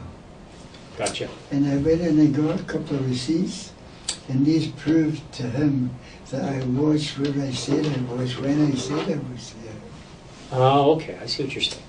But the chances of that happening are a million to one. Who keeps their grocery receipts? I don't. Nobody keeps their grocery receipts. Well, and if I was, okay, so I mean, I know she went missing on this day, the 12th, which is a Wednesday. Where were you that day? I think that's the day he was talking about. Okay. And I can certainly go and get that receipt. Did you give it to him? Or did he make a copy of it? I don't know. Okay. But if the 12th is the day you're talking about, are you saying you went grocery shopping on the 12th? I went to a bunch of different places. Okay. What about at night on the usually, 12th? if I have stuff to get, I usually draw a little list and try and make a route of it. So I go here first, there, and then there, and then there. Yeah. And that day, I had gone to Farm Boy, Okay. which is a grocery store. Yeah. But I didn't buy anything in Farm Boy, so I didn't have a receipt. Okay. Because the thing I was looking for there, they didn't have. Anyway, from there I went to Peterborough this week to get a copy of the newspaper. Okay. And I went to a couple of other places where I did buy something and I did have receipts. Okay. So while I couldn't prove that I'd been to one or two of these places, I could prove that I had definitely been to one or two other places. And are you referring to the 12th? I can't remember. The Wednesday? I can't remember what it was. We spoke for so long. No, but that's what I'm They were asking. with me. They came in at about 1 o'clock. I was trying to have my lunch when they came in. And that's fair, I And they understand. stayed till I wanted to get my supper, but I couldn't get my supper because they were right there in my face. Yeah. So I didn't get any supper that night. But if I ask you now, what do you remember the 12th? I don't want to. I'm not supposed to be speaking to you. And you don't have to. Yeah, I know. So okay. I don't think I should. But speak to you. here's the thing. If you are grocery shopping on those days, and you have some receipts, which I'll check on, but the other thing You is... should be speaking to these other guys. We are. I have people here now doing it. Okay, Are but... you speaking to Dan LeMay? Yes, absolutely. I had him called in today. Okay. And don't forget Ian Maxwell. There's Ian Maxwell, there's Dan LeMay, there's these two boyfriends, Dave, you spoke of, and Ben are being spoken to. I've got her family in here right now. Okay? But They're nice kids, by the way. they seem very nice, yeah. Yeah. But the other thing I wanted to think about is, on this day, even though you didn't get a receipt, you remember how I talked about the fact that there's cameras everywhere? Yeah. Even though you walked in a store and didn't buy something, I'm going to go pull the video. Because they keep the video for a while, right? I'll pull the video, it shows you walking in. Even though you didn't buy something, it validates what you're saying. That reminds me. The Peterborough police told me they had me on video at Walmart. And I said to them, that is absolutely impossible because I have not been near Walmart. Yeah, I don't know anything about And that. they said, well, we've got the video, you're on the video. And I said, well, Who told you that? Can I see the video? Oh no, we have, oh no, yeah. Who told you that? The serious thing about the police, they want you to answer all their questions, but they never, ever answer your questions. Ask me a question. I've answered your question so far today. I'll answer the rest of them. I'm talking about my experience with the police so far. It's been anything but good. It's been a very, very I'm going to bad tell you right now, experience. I don't know anything First about a of all- Walmart video. First of all, when they took me away on Thursday, they said, oh, just be for tonight. You'll get back home tomorrow. Yeah. Tomorrow came, I am all packed up in my hotel room, ready to go home. They come to, oh no, you're not going home, dear. It'll be tomorrow. So I get unpacked my stuff, I spend another night in a hotel. The next morning I got pack all my stuff ready to go. They come and say, oh no, it'll be tomorrow. This goes on for a solid week, lying to me every single day. That stops Looking today. me right in the eye and lying as sweet as you like. Okay, that stops today. So The only my thing that's going on in this room right now is the My truth. experience with the police has not been good.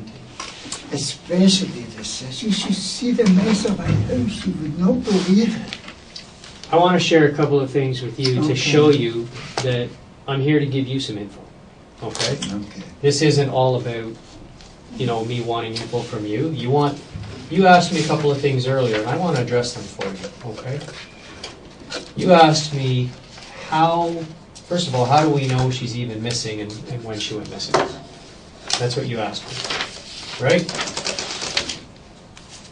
Is that what you asked me earlier? Does that make sense? No, I just said to you I didn't know she at the time. I didn't know she was missing. No, but I mean, I'm telling you now from a police perspective as we move forward, we know she's missing.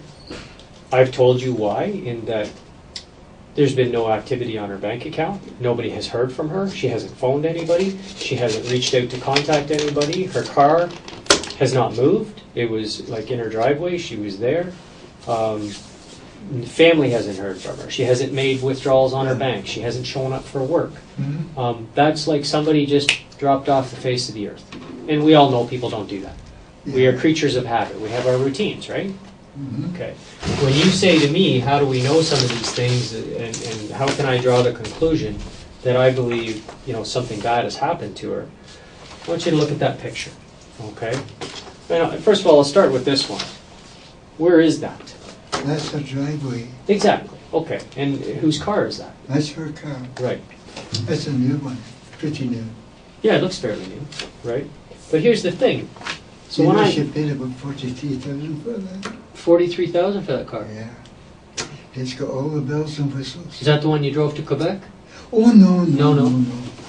That's Well, a nice car. She had an old Camry, but it was in really good shape.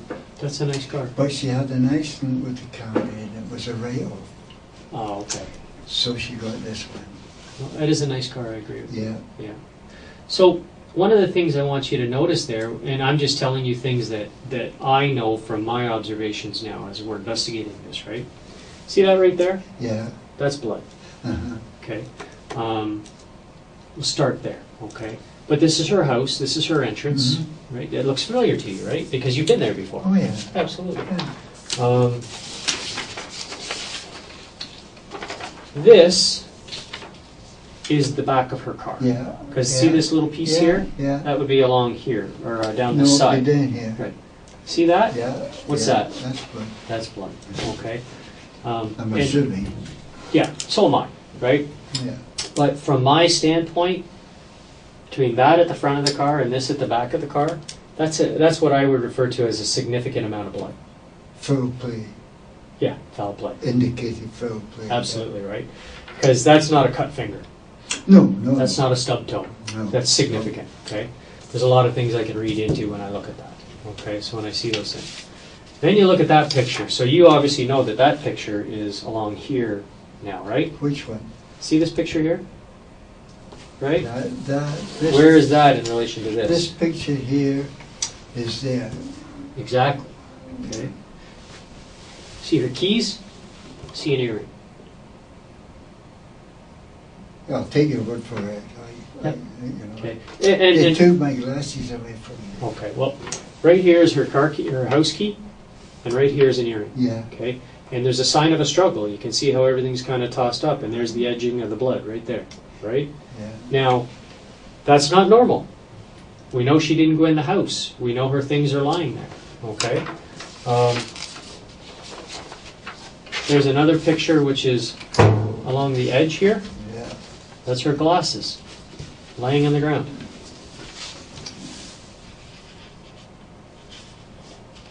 It indicates a sign of a struggle. Oh yeah. Tells us that there was a struggle there. Yeah. Okay, and we've got the blood Did you see that our glasses are here? right there. That's her glasses. That's her glasses right there.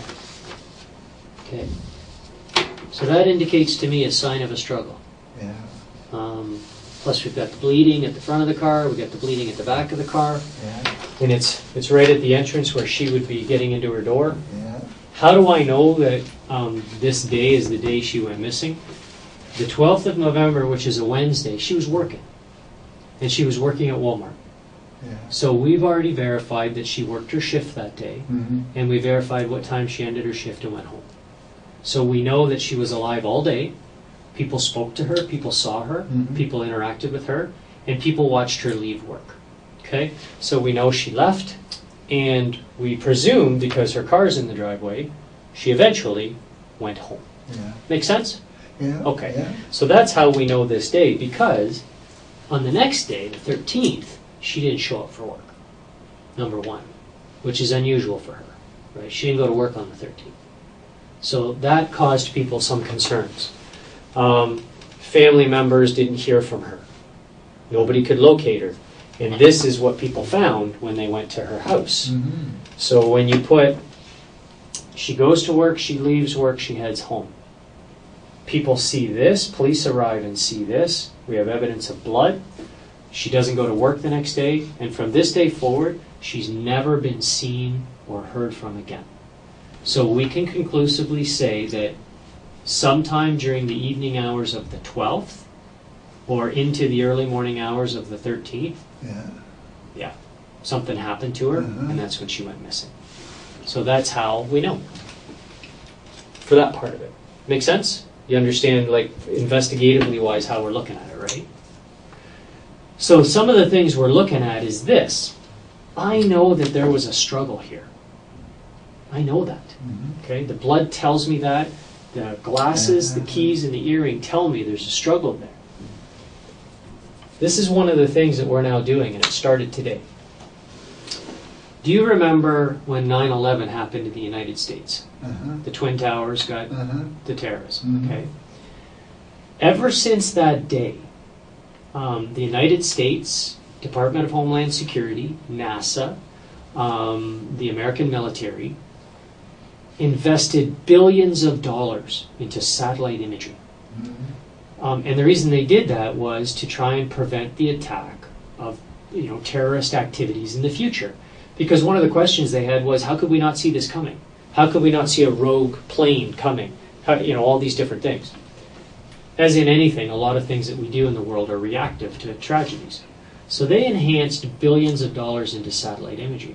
And so what these satellites do now, they're orbiting 24/7 and they're snapping pictures all the time. We have realized that law enforcement, police, only certain agencies have access to it. We can access those satellite imageries by contacting the Department of Homeland Security in the United States. And we have to have what we call a criteria offense. So it has to be serious. Treason, homicides, or attempt homicides. They won't look at it for anything else. Okay. We also have to be very specific and give them either an address, and if we have an address, obviously we can give them latitude and longitudinal coordinates. You're a smart man, you understand what latitude and longitude is? Okay. MNR was using that years ago. Absolutely, right? So that's why you would know about it. To measure trees and forests and the makeup of the forest and the age of the trees and the health of the trees. Even today with GPS and plotting and GPS coordinates still go right to latitude and longitudinal coordinates because even in aviation, right, they still have to be able to fly over and find that spot on the Earth because latitude and longitude stays consistent the world over. That spot will always be there, right? Started today. The request has gone into the Department of Homeland Security. Okay, we've provided them an address and we've provided them with the latitude and the longitudinal coordinates for her house. We know a struggle happened here on this driveway. Something happened. Okay. When we put the request in, what happens now is they punch those coordinates into the database, access the satellite that was over the Earth at that point in time, and download the images. Okay. They download the images. Images are forwarded to us. We know when she left work.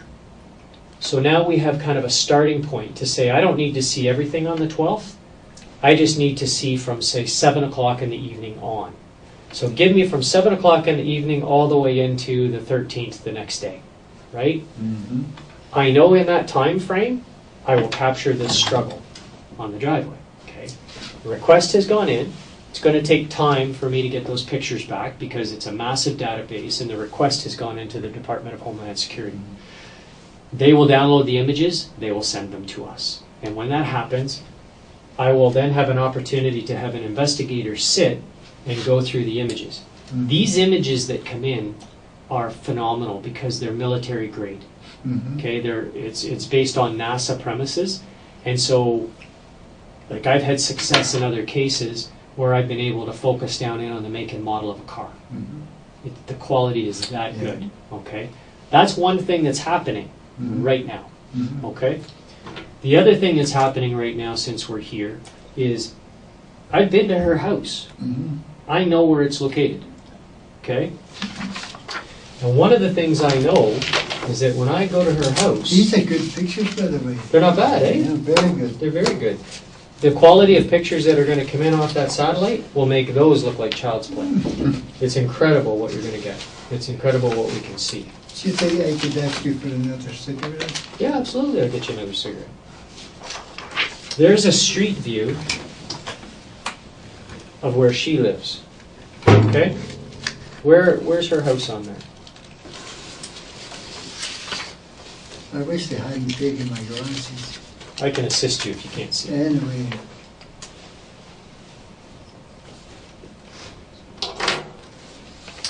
Her house would be round about where this green thing is. What road does she live on? Bennisport? Bensport. Exactly. Yeah. There's Bennisport right there. This is River Road and Bensport Road. That's a very bad corner, by the way. I know, I was there. Doesn't look like a good corner. Thank you. So here's the thing. I went to her house. I stood in her driveway. I looked around. What do you think I saw? No idea. Big cemetery over here. Oh yeah. Highland Park. Massive. Big gates. Yeah. We used to go walking there. Yeah, it's beautiful. Yeah. It's a beautiful spot. Right over here, a couple of doors down from her house, is a daycare being run out of a house. Right? Right over here is a big school. Just down the street. Yeah. Just down from the school, before you get back to the intersection, is a variety store, a convenience store. What do all of those things have in today's day and age? Cameras. Yeah. They all have cameras. It's the world we live in, right? Everybody has cameras now for security reasons. Insurance, protect their own property, trying to prevent vandalism. Schools, new legislation was passed because of a couple of tragic incidents that happened, where they installed cameras at all the schools that focus out on the streets and the crosswalks, so that when kids are walking, in case there's an accident, in case there's an abduction, we want to be able to see vehicles. We want to be able to see people walking. Variety stores have cameras shooting out onto the street in the parking lots in case people grab things out of the store, shoplifting and run away. People arriving at the store for robberies, break and enters, thefts. This cemetery, the whole laneway is cameraed to capture vehicles coming in and out. Anybody that wants to do damage. They have a beautiful big building in there. It's all cameraed, right? Like, it's just the world we live in. This daycare, oh my word, cameras, because they're caring for children. Yeah. So, for insurance reasons, they have cameras there to, in case, abduction, some parent shows up that's not supposed to show up, a child wanders off, at least you got something to start with, right? I have officers at every one of these locations, as you and I speak, accessing and downloading all the data for the 12th of November into the 13th of November, because she lives right on that corner. So now we're accessing all those cameras. We're accessing everything. Okay. Now, when I look at those cameras, when I look at the satellite imagery that's coming in, okay, and that's why I want to ask you this question. So on the evening of the 12th of November, so we're getting into the nighttime, after 7 o'clock at night, maybe even into the early morning hours of the 13th, but we're talking about that Wednesday night into the next day when she went missing. Is there any reason you can think of why, when I download these images from all this video footage and have a look at it, or when my satellite images come and arrive, okay, is there any reason you can think of why I'm going to see you or your vehicle in that area? And I just wanted to ask you that now, because maybe there's some logical reason that you were there or in that area that I'm not aware of, that we should talk about and clear up now, so that I don't have to come back and do it later. Any reason you can think of why I'm going to see you or your vehicle? No. Okay. And that's why I thought I'd ask now, right? Because this is just a matter of probably hours away. Yeah. Right? Well, according to you, you've got it made. What's that? According to you, you've got it made. Well, It's just a question of time. yeah, it is a question of time, right? So, but that's why I wanted to ask you if there's any reason you can No, think I've got of. nothing to say. That lawyer's going to be mad at me No, but I'm just wondering, for talking to you. is there any reason you can think of why we would even see you there? I don't know what to answer any questions at all. Okay. All right. But I just wanted you to understand that's one of the things we're working on. Okay, so I wanted to Yeah, give you some wow. info. I wanted to share it with you. Yeah, no, that's good, Okay. because it looks as if you're definitely going to have this wrapped up pretty soon. The other thing that we're working on, because you asked about your car, okay? You have a Subaru. What Yeah. year is your car? 2010, 2010. I bought it brand new. Yeah. Paid cash for it. Yeah. No, it's a nice car. It's in good shape. The fuel consumption is terrible, Is it? just awful. Okay. Which I suppose makes sense. If a motor's got to drive 4 wheels, it's going to use more gas Yeah. than a motor that just has to drive 2 wheels. Yeah. Okay.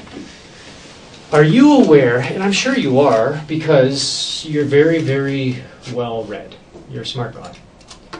Planes that go down, planes that go missing, right? I mean, remember that Air India jet that went down? Yeah. And I don't think they've ever still recovered recovered the wreckage. Remember that one? Just this past summer, I think it was? There was one went down over Lockerbie in the 1980s that they haven't got that big a new year. That's the RCMP that's working on that. Yeah. But whenever a plane crashes and goes down, what is the one thing that they want to recover first and The foremost? black box. Exactly. Why do they want the black box? Because it records the activity of the plane when it went down. Exactly. Were you aware that cars also have their version of a black box installed in the computer modules? No, I didn't know that. Okay. They do. So what happens is, in serious cases like this, when we seize a car forensically, okay, and we have to go through it forensically, so, you know, we're looking for blood and fibers and hair, but when we suspect or believe that a vehicle has been utilized, one of the things that we do is we do a forensic examination on the black box, the computer module that's installed in the car, that retrieves and holds data as to where that car's been. It's like a built-in GPS. Oh, yeah. Okay, it provides us with speed, braking, acceleration, stops, starts, but it also provides us with coordinates. Mm-hmm. Okay, and it's built right into the car. Dealers can access it. Us, through our investigative tools now, we can access the data as well. Okay, so that's one of the other things that's happening with your car right now. Yeah. Okay, But that was not on the search warrant. what's that? That was not mentioned in the search warrant. I know that. I know that. I'm So that might be considered to be fruit of the poison tree. It's possible, but I still have to look at it because it's a murder, right? Mm. It's possible, absolutely. Anyway, But is there any reason you can think no of matter. when we download that No, data? No, I've got no answers for you at all. Okay, but that's why I have to ask the questions, Yeah, right? Yeah. Is there any reason you can think of why that data is going to show your car there? Any questions, okay? Well, then I just want you to understand what we're working on Yeah. and what we're doing, okay? So you're aware of Mhm. what's going on. Because I think it's important for you to know. Yeah. I think it's important for you to understand what we're working on as investigators. Uh-huh. I think you have every right to know that. You're the one sitting here under arrest. Make Mhm. sense? I still don't know why they don't just let me go home and stay at home where I would be comfortable. Because I'm certainly not going to be going anywhere or doing anything. Right.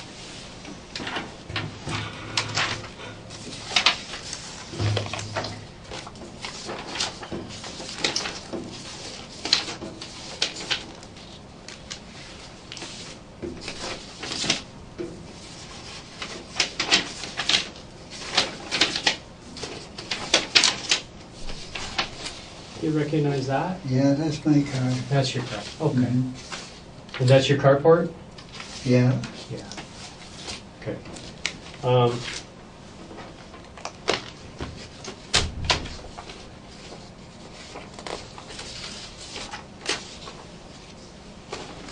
What was that a picture of? Looks like an exhaust tailpipe. Yeah, and it's actually this one over here. I just want to show you.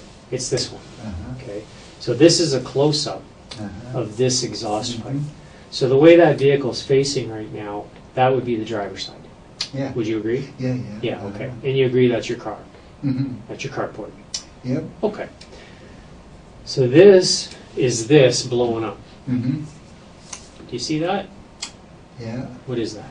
I don't know. It's blood.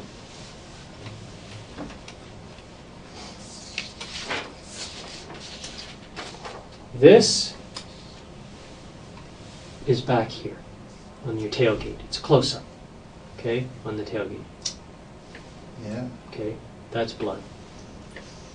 Mm-hmm. This, it's kind of dark, but it's what we call the pillars. Yeah. So this is the driver door, passenger door. On the Yeah, passenger yeah, side, Yeah, yeah, there's blood there. yeah. Okay. So what I've done is, that's blood, and that's blood Uh-huh. on your car. Mm-hmm. Whose blood do you think that is? No idea. But I told the police right at the beginning, right on the day they took me away on Thursday, I told them if they wanted blood, I would give them blood. Yeah, And absolutely. they could compare it to this blood. Is there any, like, is it logical, would that be your blood? Have you cut yourself? Yeah, I cut myself here. Okay, and how'd you do that? I did it with a chisel. A chisel? Yeah. Okay, what, And I explained all this to Dan LeMay. okay. I even showed him what I was working on when it happened, and showed him how it happened and everything else. He actually helped me. Did he? Okay. Now, after you cut your hand, did you touch your car? I must have. Okay. No, and that's why I'm asking, right? Because I mean that would bleed pretty good, and you're right-handed or left-handed? Right-handed. So it would make sense that you would open doors with your right hand, things like that. Right? I can only assume that this blood got on the car, but I'm That would assuming make that would make sense, right? It's the only thing I can think of. Is there any reason you could think of why that would be I don't know. her blood? I Lise's don't know. I blood. have no idea. It's her blood. Oh, it's her blood. It is. Oh, yeah. Well, it looks to me like you've got everything wrapped up. You're a very logical man. You're a very smart man. I'm not a very smart man at all. You are. Quite sure if you tested my intelligence, it would be, at best, it would be average. Well, what I mean by that is this. You are a very logical person. And so I don't want to sit here, and play any type of games with you. Uh-huh. I want you to understand why you're here, because I think you deserve to be treated with respect and courtesy, Yeah. just the same way you've treated me here today, Yeah. which I appreciate. I'm telling you right now that that's her blood on your car, Uh-huh. okay? But I'm also prepared to back it up because you're such a smart man. That's the report from the Center of Forensic Sciences that you may have a look at and read, which is not my opinion. It is their opinion that they have done the scientific tests and they have verified the fact that it's her blood on your car. And you can read through that, take your time.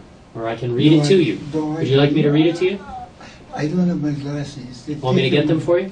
No, I don't need to read that. I'll take your word for Okay. it. That's her blood on your car. Okay. Okay?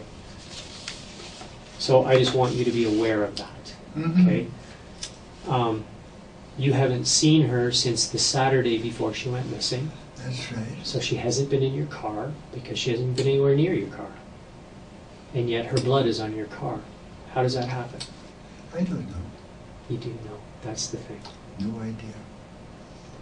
We're at a point right now where this isn't a what happened to her. This isn't a whodunit.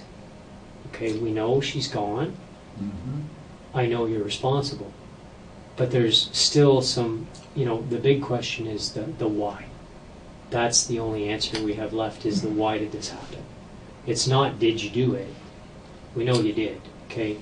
This is only one set of scientific testing that's happened. There's more scientific testing going on as we speak, plus all the pictures, plus all the images. You can see where this is going. This is all coming to one great big massive head, okay? You are a smart man. You know, okay? Tell me something. Yes. Did you execute a search warrant on Ben Calman's house or car? Myself, I haven't. I just got here today. Sorry? I said I just got here today, so no, I haven't. Well, did the Peterborough police execute a search warrant on Ben Calman's house or car? No, not yet. Did they execute a search warrant on Dave Clark's house or car? What does that have to do with anything at this point? Because those investigations are ongoing, and those people are certainly being looked at. However, the evidence takes me where I need to be, and I have her blood all over your car. I have a lady that's missing that hasn't been seen since the 12th. I have a sign of a struggle in her driveway where there's blood on her driveway, and obvious signs of a struggle. There's blood at your house. Blood in my house? Right? Well, there'll be blood all over my house. Right. Because I'm always bleeding. Right. But it'll be my blood.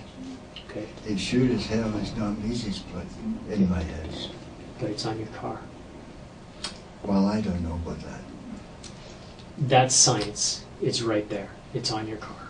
Okay. And you know what? Even down to it's on your exhaust. Low. Okay. Here's the thing. We're at this point where you know exactly what happened to her.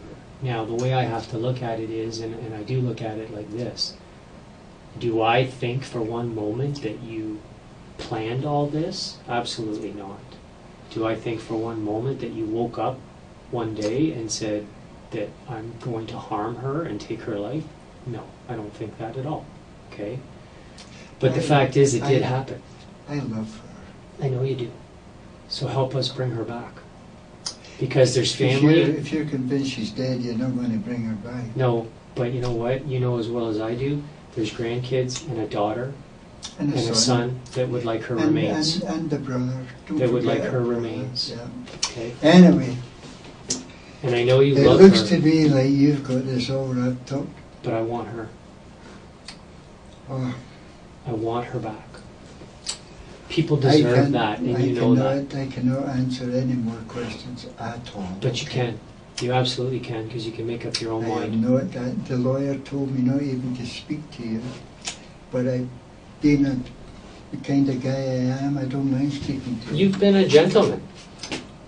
But you've been respectful. You've been cooperative. You're just telling me that you can prove beyond a shadow of a doubt that I killed Lise Fredette. This is what you're telling me. Right?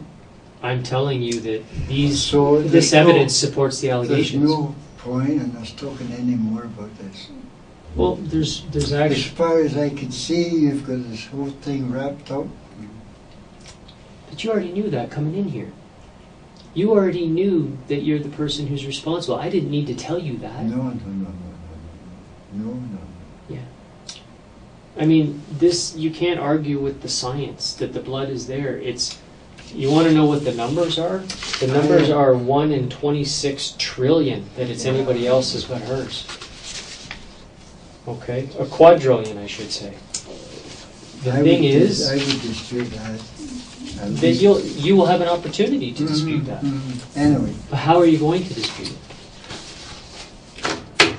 I am not qualified. Sorry? I am not qualified to do blood analysis or anything like that. And nor am I, and that's why the scientists will come in, because it's not my opinion, it's the scientists that will come in and say, this is what they do for a living, then there's all the images that are coming, all the cameras that are being downloaded. You got it made. But what are you going to say then? You're going to look at the community, you're going to look at the family, you're going to look at everybody, and then what are you going to say? I'm going to say I didn't do this. So, and everybody's going to look at an image, everybody's going to hear about the DNA, everybody's going to read the results, and you're still going to stand there and say, I didn't do it? I don't know what I'm going to say till I speak to a lawyer. The thing is, you're a grown man, you can speak for yourself, number one, okay? I know you love her. Period. That is not a doubt in my mind. I know you love her. Well, if you're quite sure she's dead, then it's the past tense. You know she's dead. You know she's gone. You and I don't need to play a word game back and forth. I'm not playing. I'm just telling you I don't want to speak to you. That's all. Because the lawyer told me not to speak to you. And I'm telling you I don't have an issue with that. However, I'm simply reminding you that you can speak for yourself. You've made that quite clear here today, that you're very capable of talking. You're a very eloquent, very intelligent man. And you can also speak for yourself. You can also realize that the situation that you find yourself in, where you're at now, is you're at the point of no return. You've been arrested for murder. I've shared with you some of the evidence. There's a lot more that's still going on. Yeah. Okay. None of this is so really... I don't know why you would even bother talking to me. Because I would like her body back. That's why. You know that. That's logical. Okay? That's logical. Because you know what? And it's not for me, because I don't have a personal attachment to her. But you know what? There's her daughter. There's all her family. I know. And you know what? Does somebody else need to eventually find those remains? Does a child need to stumble across them? Whatever the situation may be. I would like her body back. And that's where we're at. As far as the murder goes and the who did it, I'm good. Okay? The why is the question that everybody has. And from a family perspective and a community perspective, they would like to see some dignity come to, you know, regardless of whether she had personality flaws and she wasn't always the nicest person in the world to you and she maybe didn't always treat you 100% fairly. Make no mistake. No, we had no problems. No, but I mean, you talked about the fact that she had a temper, and with that would come violence. Lots of people have a temper. Absolutely, I agree. And I look at this case, I don't believe for one moment that you planned all this. I actually think... And just in case, I don't want you to have the wrong idea. I'm not trying to tell you that she was some kind of ogre. She was not. Oh, I never took that. She was a wonderful person. And 99% of the time we got on just perfectly. I agree. And we all have... she's not an ogre in any way, shape or form. Okay. So she blew her top occasionally. It's not the end of the world. So then she deserves better than where she is right now. Oh. You know that and I know that. Okay? She deserves better than where she is right now. And let's bring her home.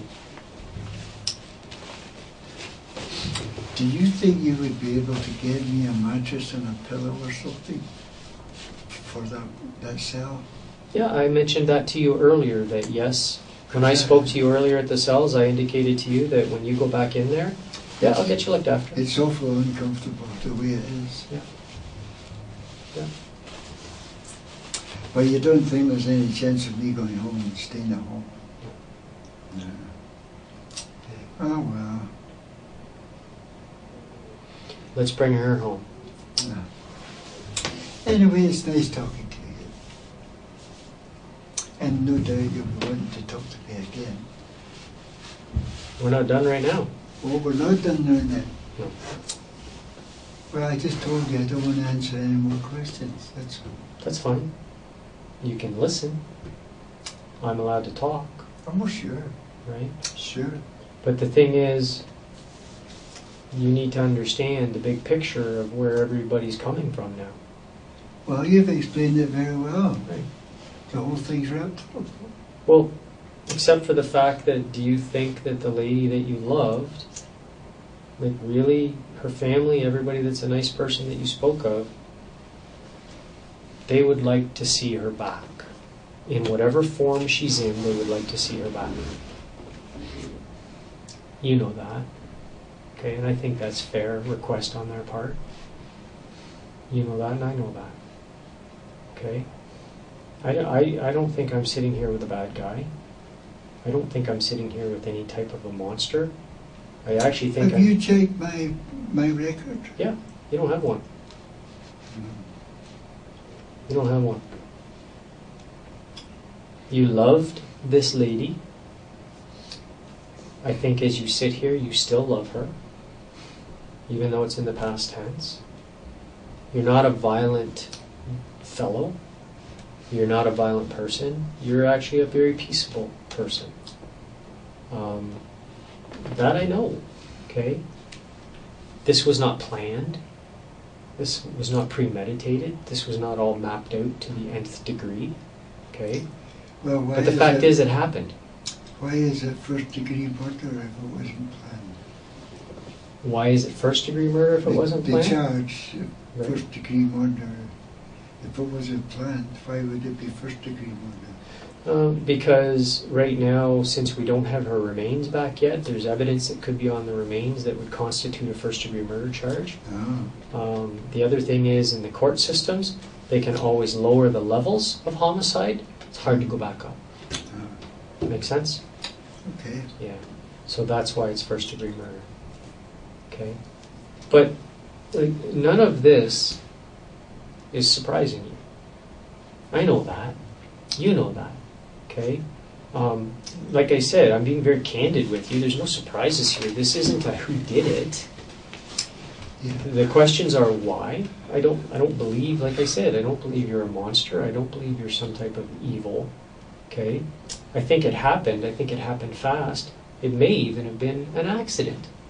And then, but when accidents happen, people can panic. And people When can accidents happen, people what? can panic Oh. and react in such a fashion where they make decisions, right? That's quite possibly what we have here. Maybe she was the aggressor. Maybe you were defending yourself.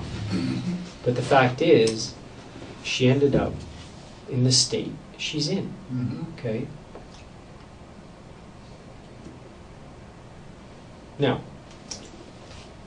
I've been candid with you with what we have, what we've been working on thus far. There's more coming.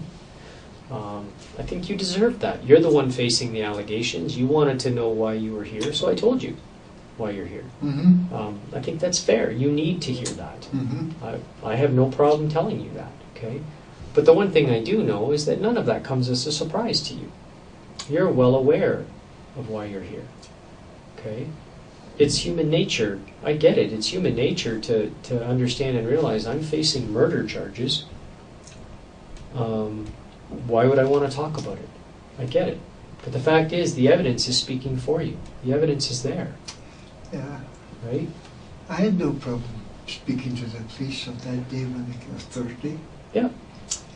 They were there from lunch to about 1 o'clock, so 6:30 or something.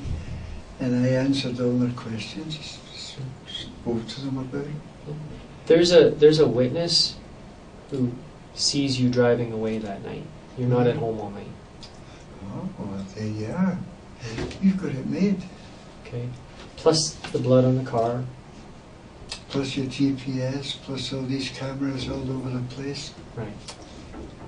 I don't know why you're even wasting your time talking to me. Oh, it's never a waste of time to talk to you. Oh, wow.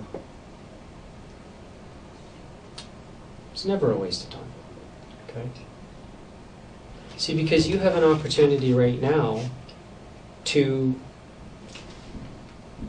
tell me your side of what happened.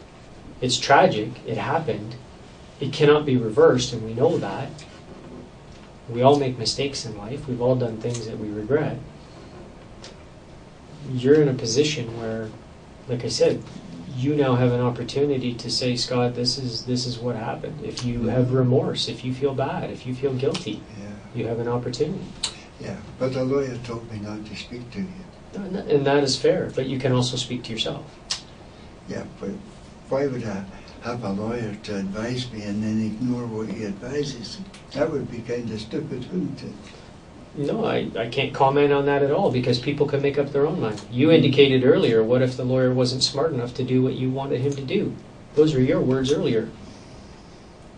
What if he didn't know to object? What if he didn't know what he was doing? Yeah. So you're a very smart man to know that you can also And you speak know for you're- yourself. Maybe you came home and found her in the driveway because somebody else knocked her out and you panicked and you thought, I need to get rid of the remains. Whatever spin you want to put on it, let's go get her. Maybe it was a home invasion. Maybe. But But nobody ever did they use your car? Nobody, I don't know. Did your car go missing? I don't. Did you lend it to anybody? Not that I know of, but somebody could have stolen it. Did anybody steal your car? I don't know. I'm sitting in the house all the time. I don't know what's going on. I do know my car's been ransacked in the Okay. past. Has it? Okay. When's the last time it was ransacked? Oh, that was quite a while ago. And they took, I keep a spare pack of cigarettes in a glove box. They took the cigarettes.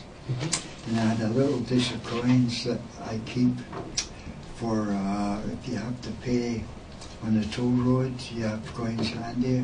Or if I'm parking somewhere and I need coins for a parking meter. And there was about $25 of coins in that. And they took that. Yeah. But fortunately they didn't do any damage. That's good. Yeah. Do you think it's possible somebody took your car? I have no idea. I'm just asking. I told you, I sit in the house reading it all the time. But we have a witness that says you left that Okay, night. okay. Good for you. You've got it all wrapped up. Why do you keep going on? Because I would like to bring Lise Well, back bring to her her family. back or whatever. Do whatever you like. Just don't involve me. The lawyer told me not to even talk to you. I should have been talking to you all this time. You know that you're involved, so how can I step back and not involve you? You're a logical man, you know that. Okay? That's the one thing that you're conflicted with right now is the fact that you are so logical and you are so... I'm not conflicted at all. Then I've underestimated you. The only thing that's bothering me is these conditions that I'm under. Do you understand you're under arrest for murder? I understand You that. understand- Do you understand these conditions? You're in a jail cell. Eh? You're in a jail cell. These are terrible conditions, for God's sake. For somebody who supposedly is innocent, has not been convicted of any crime, That's right. to have to put up with these conditions is just abominable.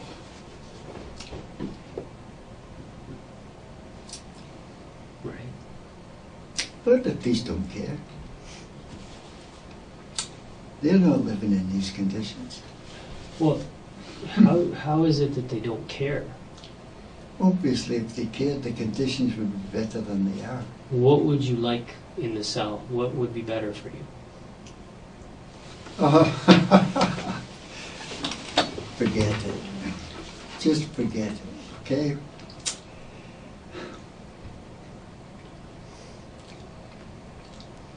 I just think that the conditions are very, very bad here, that's all. Different if I was convicted, then the conditions, I don't deserve good conditions. But I'm not convicted of any crime. I don't feel that somebody who's been convicted deserves deplorable or bad conditions. We still have a right to provide people with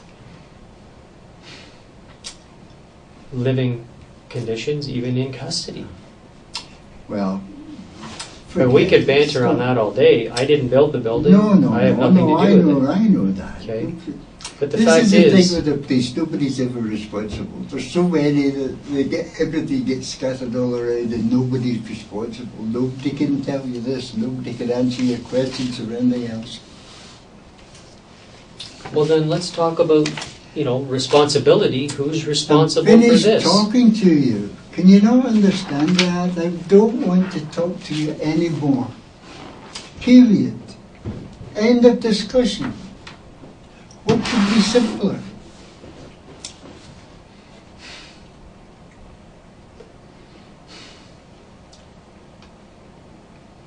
I believe you're afraid right now. And Afraid? Yeah.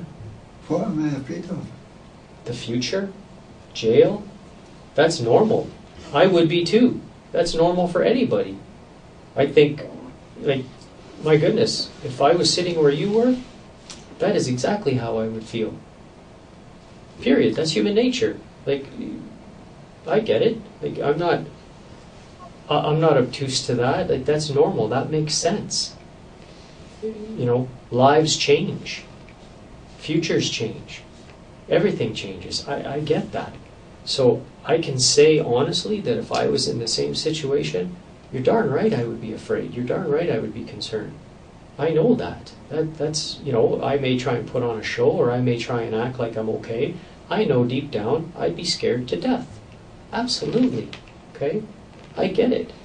The premise of all this right now is your future changes from this point forward, and you know that. Oh, yeah. And I know that too. I'm not pretending this is something that is not. Okay? But I don't believe that you're cold. I don't believe you're this cold, laissez-faire individual. Not at all.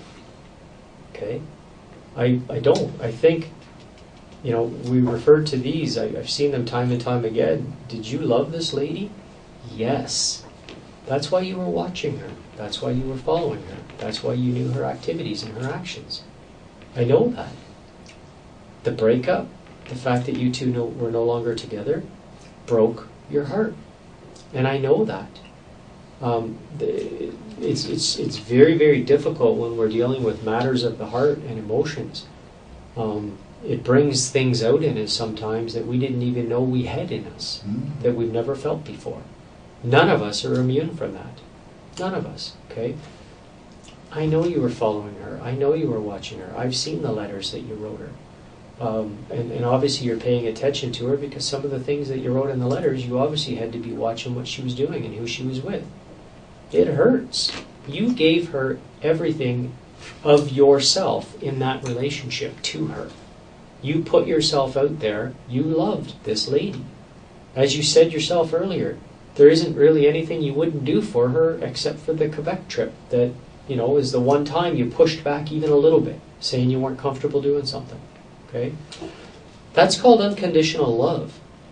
That's called knowing that I love this lady and there's nothing I wouldn't do for her. When she pushes back and doesn't want to be with you anymore, that hurts. That really hurts, especially when you didn't have an affair on her, you didn't hit her, you didn't beat her, you didn't do anything wrong to her. That makes it even worse. She didn't walk away from me, I walked away from her. Both occasions. But it was because of the way she carried on over, like you said, silly, trivial things that didn't make any sense. It's like she was pushing you away. I'm just correcting you. You said that she dumped me. She didn't dump me, I dumped her. Then I stand corrected. You dumped her. But the fact is, it doesn't take away the fact that you still loved her. And you were still watching her. And I know that. Okay? And it's hard sometimes to let go. And it's hard to think that she's just moved on and with the appearance that maybe what you two had wasn't real, wasn't significant, the way she was perhaps carrying on with other people. Which hurts. Absolutely it hurts. Everybody in life has been through something like that at some point in time. Okay? That's for sure. But that's why I don't believe that you're this cold person, this callous individual. I don't believe that. I don't believe that's you at all. Because you know what? Everybody describes you actually differently than that. Well, I don't know who told me I was cold. I don't think I'm a cold person. No, I didn't say that anybody said you were cold. It's where we're at here today in the sense that, you know what? I don't for one moment pretend that this is easy for you. I don't for one moment think that, you know, this is easy and that this is stress-free. This is one of probably the most stressful days in your life. This is not fun. I get it. You are under arrest, the allegations are murder, and I've sat here and presented to you evidence to show you. That's not fun. I know that. Okay? And if I was sitting where you are, I understand that. It's like everything is mounting, everything is building, and it's your jeopardy. Okay? I think you've already got enough. I don't know why you're even talking to me. But that's why you're under arrest, because there's more than enough. Mark, So when you asked earlier, I don't even know, Scott, why I'm under arrest. I don't know why I'm here. I answered your question for you because you deserved that. You deserve to know. I know why I'm here. Right. There's no question about that. I know exactly why I'm here. I've been charged with murder and... But I've shown you the why. We can't just go out and arbitrarily arrest people without grounds. We have to have grounds. Yeah. And grounds mean we have evidence. Because for us to lay charges and bring it forward to a court, we can't just do it because, well, we think he did it and let's see what happens. Yeah. There needs to be substance to that. Here's some of the substance.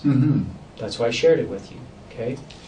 So like I said, you coming in here today, you sitting with me here today, is not the who did it.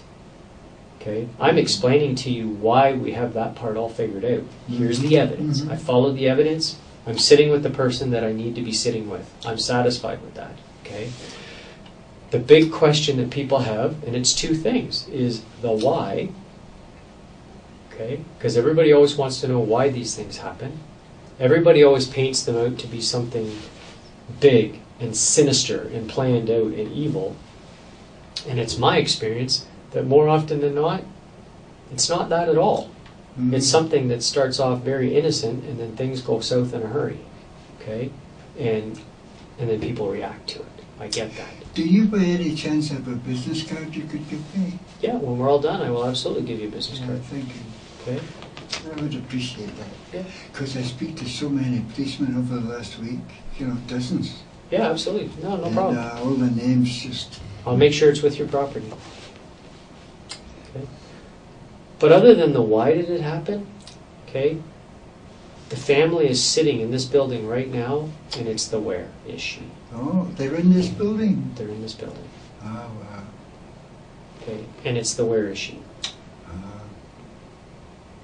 That's the only question they have. They don't care about the why. They don't care about the circumstances. They're not judging. They're not, okay? They just want their mom back. They want their grandma back. Yeah, they're a nice family. They are. Yeah. And so I think they deserve And that. I got on very well with them. And that's what they said too. Yeah, I honestly believe they are a very nice family. Yeah. Okay. But they want mom back. They want grandma back. Okay. So let's go get her. You and I can go get her. I'm not going anywhere except back to myself, where hopefully I'll get a pillow and a mattress and maybe even a blanket. Because that is an awful uncomfortable place.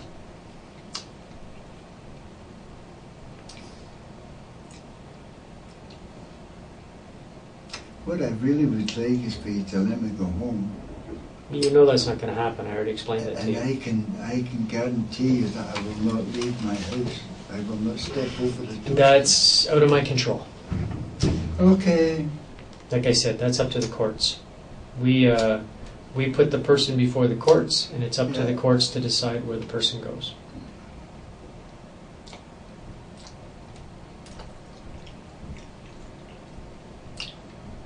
So will you be at this video thing tomorrow? No? I thought you were in charge of this case. Yeah, but I don't need to be in the video court portion because that's just a hearing to remand you into custody. That's all it is. So tomorrow morning they'll decide whether I'm going to stay here or not. No, tomorrow morning will be probably a video to remand you into custody, and then you'll get a formal bail hearing probably on Monday or Tuesday. Because it's a weekend, tomorrow's Sunday. So I'll be here at least until Tuesday. No, I explained this to you earlier. You'll be here today, you'll be here tonight. My guess is after tomorrow and the video remand, you'll be transferred to a jail. Ah. And then from the jail, they'll take you to the court. Ah. Okay? And the jail will be in Lindsay. Well, as we discussed earlier, I'll find out exactly which jail. But that would make sense, yeah? Okay, are we done here? No.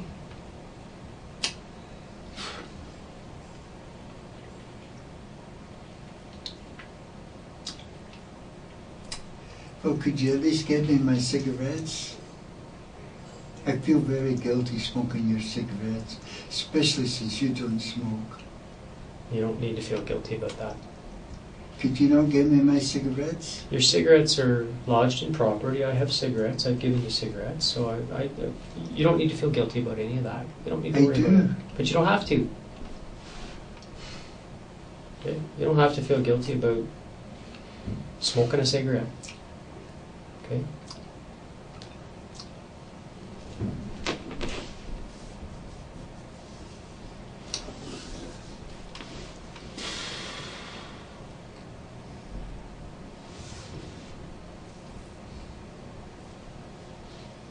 Do you have questions for me? No, no. I think you've got everything wrapped up.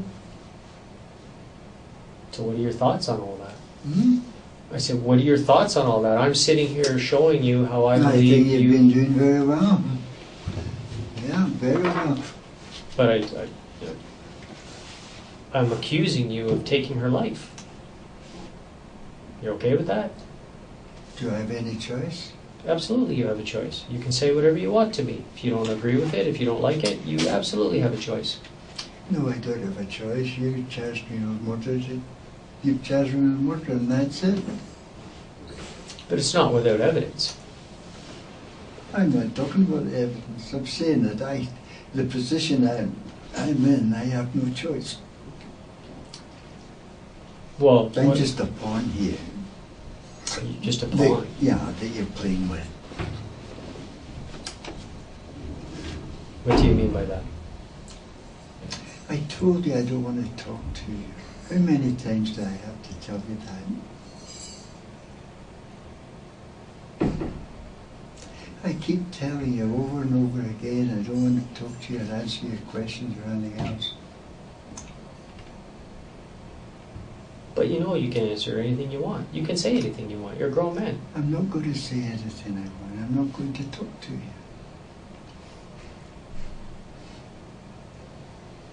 I would like to go back to myself. And you will, absolutely. When? When we're done. And when will we be done? Don't know yet. Are you going to sit here till midnight? I don't know yet.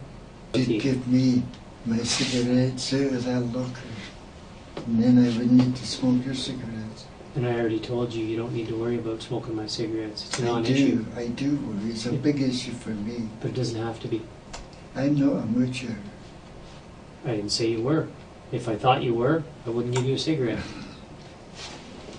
You think you're the only person I've ever dealt with that smokes? You kidding? You must have dealt with lots of people that smoke. Absolutely. Mm-hmm. So I'm not worried about people smoking cigarettes. I get it. Okay? Any guilt you feel about cigarettes is your own. It's not from me. Right? I think basically I'm a giver rather than a taker. So I don't like taking. It makes me feel guilty. I can't help it. That's the way I'm made. You find yourself in a situation, though, where you're going to have to take. Because it's just the procedures and the policies that once we've locked up your property, we're not going to go into it. This is something that I can provide you with. I don't have an issue with it. So we don't need to worry about it. It's all good. Okay. Okay? A couple cigarettes is not going to, break me financially. It's all good. Did you know an officer, an OPP officer called Pierce? Pierce? He was the officer in charge of the Helmut Boxbaum murder down in Qatar or something like that. Mm-hmm.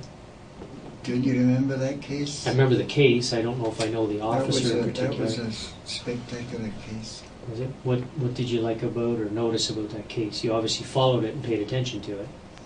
I just read a book on it. Did you? Yeah. And what did you think? You said it was spectacular. What is it that you picked up on? Oh, I didn't think it was spectacular. I just thought that this officer Pierce did a good job. Yeah. What? But The mistake the murderer made was he involved far too many people, and they were all lowlifes who would squeal on anybody to get out of it themselves, you know. Absolutely. So they were all spilling their guts, and that's how the case was solved. That's an age-old issue that if you're going to tell a whole bunch of other people, well, then you've lost control of the information now, haven't you? Because this guy sure lost control, I'll tell you. You just never know who's going to go talk, right? Absolutely. I mean, that doesn't even have to go towards crime. That's a society issue. If you don't want somebody to know a piece of information, then don't tell them. Yeah. Because you always run the risk that they could speak it. Yeah, that's exactly what happened. Right, exactly, right. So that's common. That happens. Absolutely. If I had access to my house, I'd give you the book to read it. Maybe you don't read books, do you? I do. Yeah. I appreciate the offer, but I can go get the book. That's, yep. I don't, see, I would feel guilty taking your book. It would be a gift. There you go. But that's like it. There's a couple of the dance, you go to the dance, and they're originally from Hungary. Yeah. And I had a book on the Hungarian uprising back in the, I don't know, back in the 50s, 60s or something. And I asked them if they'd like to read it, and I gave them the book. To me, it's just spreading information on things that I think might interest somebody. Yeah. Oh yeah, absolutely. Right. It's an interesting read. It's nice to be able to share that with people, right? I think that's a good idea to do those kind of things. I was very disappointed to learn that they don't have a library in the jail in Lindsay. I thought all jails would have a library. How do you know that? The guy in this thing told me. The guy in the cell opposite me told me. Oh, did he tell you that? Well, I think he's a criminal.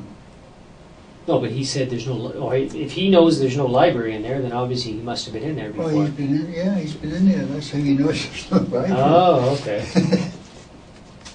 Gotcha. But he says he could. That's Lise. Is that how she looked recently? Like, I haven't seen her before, so is that like a current picture? I would guess that's curtain. I would guess. Yeah. Yeah. I've got lots of pictures of these. Do you? Yeah. No, I've never met her before.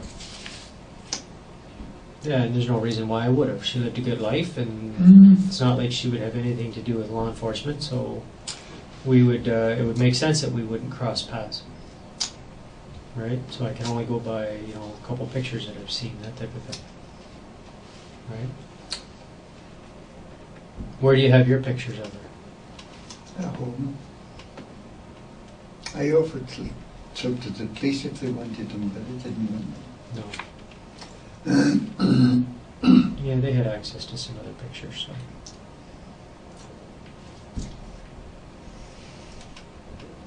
You miss her? That's a silly question. Believe it or not, I've sat with people that say, no, I don't.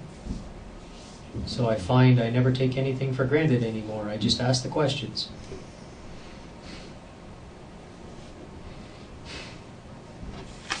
Do you miss her? Mm-hmm.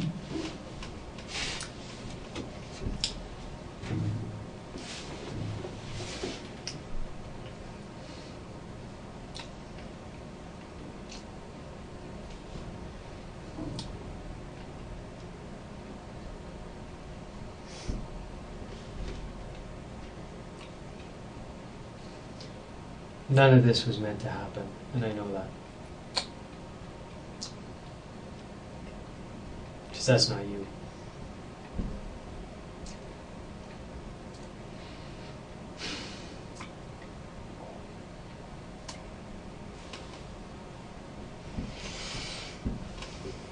Okay. If I was asked to describe myself in one word, I would say quiet. Yeah. Would describe me Yeah. perfectly. Yeah. But you know what? You can be quiet, and you can still have emotion, and you can still have a heart, and you can still love, and you can still care, and you can still have compassion, because you're the type of guy that shows it through your actions, not always through your words. So if you're willing to do the grass, if you're willing to do the flower beds, if you're willing to wash a car, if you're willing to get her car maintenance, then if you're willing to do work around the house for her, if you're willing to color her hair, if you're willing to draw her a bath, if you're willing to make her a meal, right? If you're willing to go out of your way to sit and have coffee with her, and even though you didn't want to, you went to Quebec with this lady. Even though you didn't want to, you gave unto yourself. Okay? You did all those In a things. nutshell, I did anything and everything that I could to try and make her happy. It's as simple as that. So now let's finish this by making her family happy. Let's give them the one thing that they need. Don't even think about it.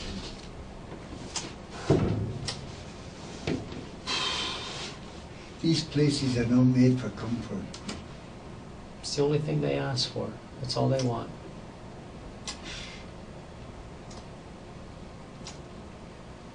That's the only thing they want is her back. What, is this a cell phone? No, I told you at the beginning, that's a voice recorder. Oh, Remember at the beginning I told you what it was? I thought it'd be... It is, and that's a backup. Ah, So I want to make sure we don't miss anything, because Oh, if you okay, notice, I don't okay. write things down, no, that's okay. right? So that's a backup recording, so that we always make sure something breaks or malfunctions, we have a backup. Uh-huh. That's why I put it on the table, I don't hide it. Okay? Let's not dodge this. See? I said, let's not dodge this. The I family know. wants her back. I'm not dodging anything. Then let's bring her I'm back. just waiting for tomorrow to get this video thing done. But we can bring her back so, today. So that I know what's happening to me. But we can bring her back today. So we know what's happening to her. Let's bring her back today. Oh, I don't know how many times I have to tell you I don't want to speak to you. You know, what is it about that you can't understand? Well, I understand it. I don't want to speak to you. You speak to me, you just don't want to speak about this. Oh, I don't want to speak to you at all. Oh, God, these places are uncomfortable.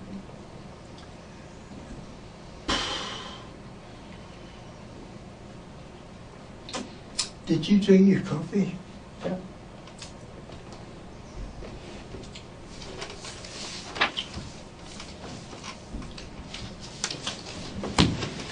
I don't like this. Then why do you have it? You're doing the same thing. No, it's just because I've been up for 2 days. So if you don't like it, why do you have it? Well, when I was in the hotel for a week, they hadn't allowed me to take stuff with me because they told me I would be home the next day. So I just took my toothbrush and my toothpaste. So for that whole week I couldn't shave. So when I got home to my house, I shaved, but I had so much growth I had a hell of a time trying to shave. Because the razor just keep getting clogged up and clogged up. So I quit. I did this and I left that. And I was going to get back to it again, but I never got the chance. I was arrested before I got back to it. Most of the time I spent in my house for that couple of days when I was home, I was trying to put the stuff back that they'd scattered all over the place. But I'm not nearly finished. It's just terrible. It'll take me forever. If I ever get out, it'll take me forever to put the stuff back here.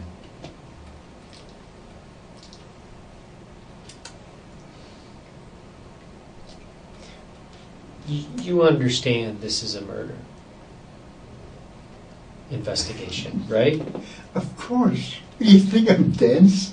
No, but you're sitting here laughing like it's Well, it laissez-faire. seems to me a silly thing to say. That's why I laughed at it. Not only have you told me that a dozen times that it's murder, I've got the papers out in that locker room that tells me I'm charged with murder. It doesn't bother you? So, it's beyond my control completely. I disagree. What is it? How is it going to bother me? There's nothing I can do about it. If there's something that's completely beyond your control, you might as well just forget it. But it's completely within your control. It's not within my control Sure it at is. all. That's been made very, very obvious to me too, that it's not within my control. The very fact that you're sitting here was as a result of your own actions. So it's always within your control. There's nobody else responsible for this. Well, there you go. So it's completely within your control. What's happening now is not within my control. What's happening now is completely out with my control. You can't even get my bloody cigarettes, for goodness sake. And yet you've been provided with cigarettes, so you've not been deprived. Yeah, I know. You've got everything there. You shouldn't care how it looks either. You've got this all wrapped up. So I do care. Yeah, that's okay. That's good. That's nice. You don't? I don't want to talk to you. You don't care? I do not want to talk to you. Do you care about them? I do not want to talk to you.